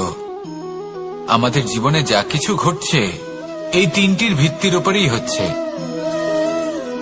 আসলে এই সংসারের একটা নিয়ম আছে, যখনই আপনি কিছু লাভ করেন এই সংসার আপনার পরীক্ষা নেয়। এটা জানার জন্য আপনার পরীক্ষা নেয় যে আপনি যা কিছুই লাভ করেছেন আপনি কি আদৌ সেটার যোগ্য কিনা। ঠিক সেইভাবেই এই সুখ, দুঃখ এবং শক্তি আপনার পরীক্ষা নিয়ে থাকে। যখন সুখ আসে তখন সে আপনার পরীক্ষা নেয় যে আপনার মধ্যে অহংবোধ জাগ্রত হয়নি তো। যদি অহংবোধ চলে আসে তাহলে সুখ সেখানেই সঙ্গ ত্যাগ করে। দুঃখ আপনার ধৈর্যের পরীক্ষা নিতে থাকে, আর যদি আপনার মধ্যে ধৈর্য না থাকে তাহলে এটা আপনাকে আরো বেশি দুঃখের গভীর অন্ধকারে ঠেলে দেবে। সেখানে শক্তি পরীক্ষা নেয় আপনার বিনম্রতার।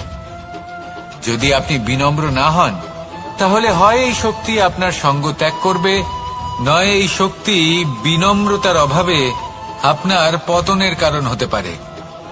এই সংসারে যে কোনো ব্যক্তি যিনি এই পরীক্ষায় উত্তীর্ণ হয়ে থাকেন এই জীবনে তিনি সাফল্য লাভ করেন। আসুন আমার সাথে ভালোবেসে বলুন, রাধা রাধা।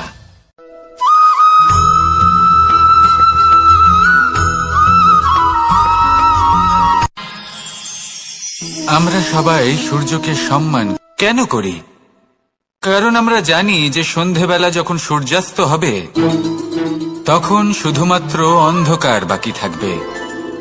ঠিক কিছুটা এরকমই হয় আমাদের মাতা পিতাও, যিনি আমাদের জন্ম দেন, আমাদের ভরণ পোষণ করেন, আমাদের বড় করেন, আমাদের প্রেম প্রদান করেন। কখনো কখনো তাদের মুখ থেকে কটু কথা নিঃসৃত হয়, আমাদের দুঃখ হয়, কিন্তু তখন আমাদের এটা বোঝা উচিত এগুলি নিঃসৃত হচ্ছে আমাদেরই মঙ্গলের জন্য। যেমন সূর্যদেব, উনিও উত্তাপ দিয়ে থাকেন আমাদেরই মঙ্গলের জন্য, যাতে ফসল পাকতে পারে, যাতে জল বাষ্প হয়ে মেঘ হতে পারে, বৃষ্টি হতে পারে, আর এই সংসারে নিরন্তর জলের প্রবাহ থাকে। আমাদের মাতা পিতা, তাদের কঠোর আচরণ, তাদের কঠোর অনুশাসনের পেছনে লুকিয়ে থাকে ওনাদের ভালোবাসা। আমাদের তা বুঝতে হবে, সসম্মানে ওনাদের গ্রহণ করতে হবে। কারণ ঠিক সূর্যাস্তের পরে যেমন চতুর্দিক অন্ধকারচ্ছন্ন হয়ে যায়, তেমনি আমাদের জীবন থেকে যখন আমাদের মাতা পিতা চলে যায় তখন আমাদের জীবনেও শুধু এবং শুধুমাত্র অন্ধকারই ছেয়ে থাকে। সেই জন্য নিজের মাতা পিতাকে সম্মান করুন, ওনাদের ভালোবাসা প্রদান করুন। এই মন আর এই জীবন প্রসন্ন হয়ে বলবে, রাধা রাধা।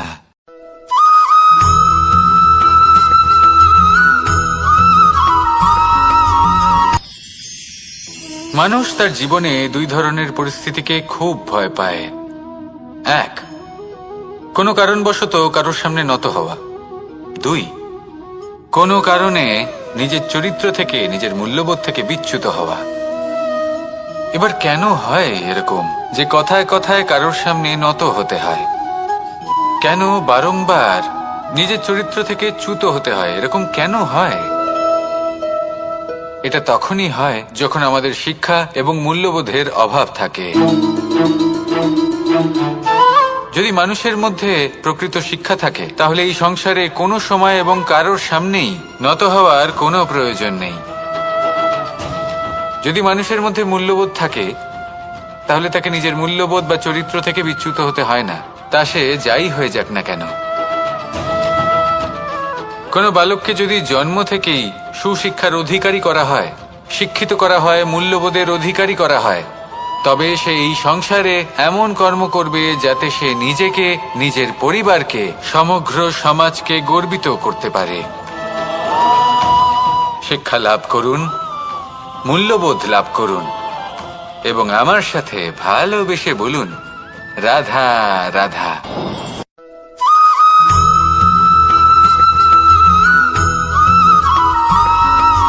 কথায় আছে, প্রত্যেক পুত্র তার পিতার প্রতিচ্ছবি হয়, আর সমস্ত প্রতিচ্ছবি চায় যেন সে তার অস্তিত্ব প্রাপ্ত করতে পারে। পুত্র চায় সে যেন তার পিতার মতো হয়, বা কখনো কখনো তার থেকেও শ্রেষ্ঠ হয়। সেটা কোনো অনুচিত ব্যাপার নয়। অনুচিত তখন হয় যখন পুত্র নিজের পিতার মতো হবার স্বপ্ন পূরণ করতে গিয়ে বা তার থেকেও শ্রেষ্ঠ হওয়ার স্বপ্ন পূরণে অনুচিত পথের আশ্রয় নেয়। কারণ তারপরে সে তার পিতার গুণগুলি আত্মসাৎ করতে চায় না। সে শুধুই এটা চায় যে সংসারের চোখে যেন আমি শ্রেষ্ঠ প্রমাণিত হই। এটা অনুচিত। সংসারে এমন অনেক মানুষ আছেন যারা এই কারণে শ্রেষ্ঠ হবার চেষ্টা করেন যাতে তার পরিবারের তার পিতার সম্মান বৃদ্ধি পায়। এমনও মানুষ থাকেন, আর এটাই হলো পার্থক্য উদ্দেশ্যের। মনে রাখবেন, যদি আপনার উদ্দেশ্য শুভ হয় তাহলে পথও শুভ হবে, যদি আপনার উদ্দেশ্য অশুভ হয় তাহলে পথও অশুভ হবে। তাহলে নিজের পিতার মতো হবার চেষ্টা অবশ্যই করুন, তার থেকেও শ্রেষ্ঠ হওয়ার চেষ্টা অবশ্যই করুন, কিন্তু মনে রাখবেন আপনার সংকল্প আর আপনার উদ্দেশ্য এই দুই শুভ হওয়া উচিত। তাহলে আসুন আর আমার সাথে ভালোবেসে বলুন, রাধা রাধা।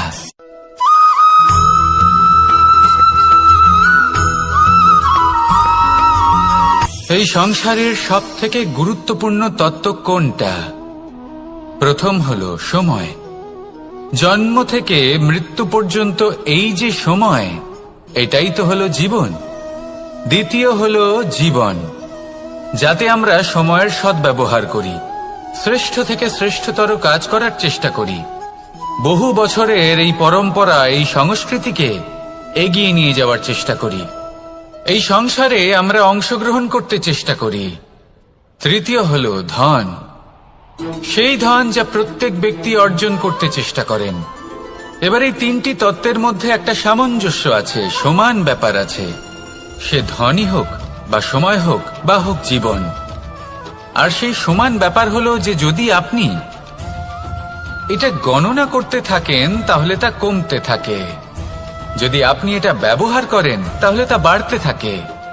একে সংগঠিত করে রাখতে চেষ্টা করলে এ হাত থেকে ফসকে যায়, কিন্তু যদি আপনি একে সামলে রাখতে শিখে যান তাহলে এমন কাজ করবেন যাতে সংসারের সাথে সাথে পরবর্তী প্রজন্ম লাভবান হবে।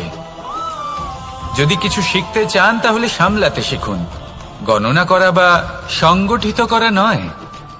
আসুন আর আমার সাথে ভালোবেসে বলুন, রাধা রাধা।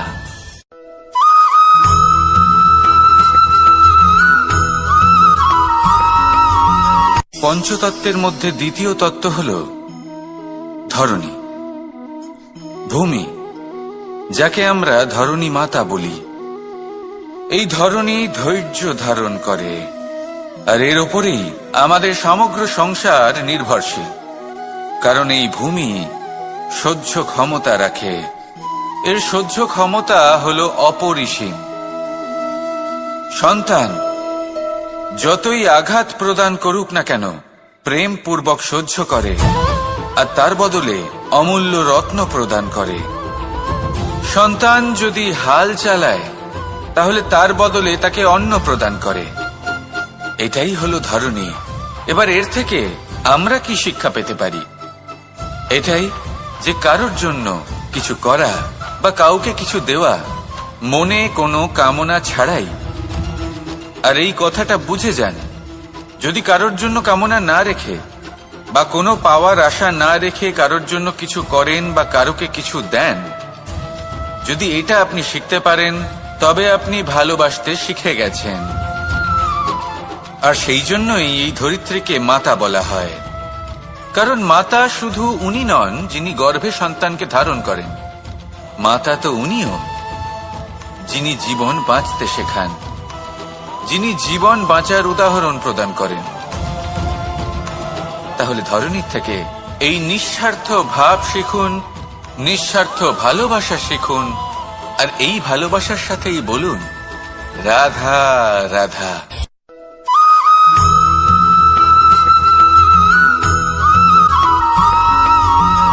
এই সংসারে কোনো বস্তু হোক বা ব্যক্তি হোক, তার একার গুরুত্ব কিন্তু খুব বেশি নয়। একটা উদাহরণ হিসেবে বৃষ্টির ফোঁটাকে ভেবে দেখুন।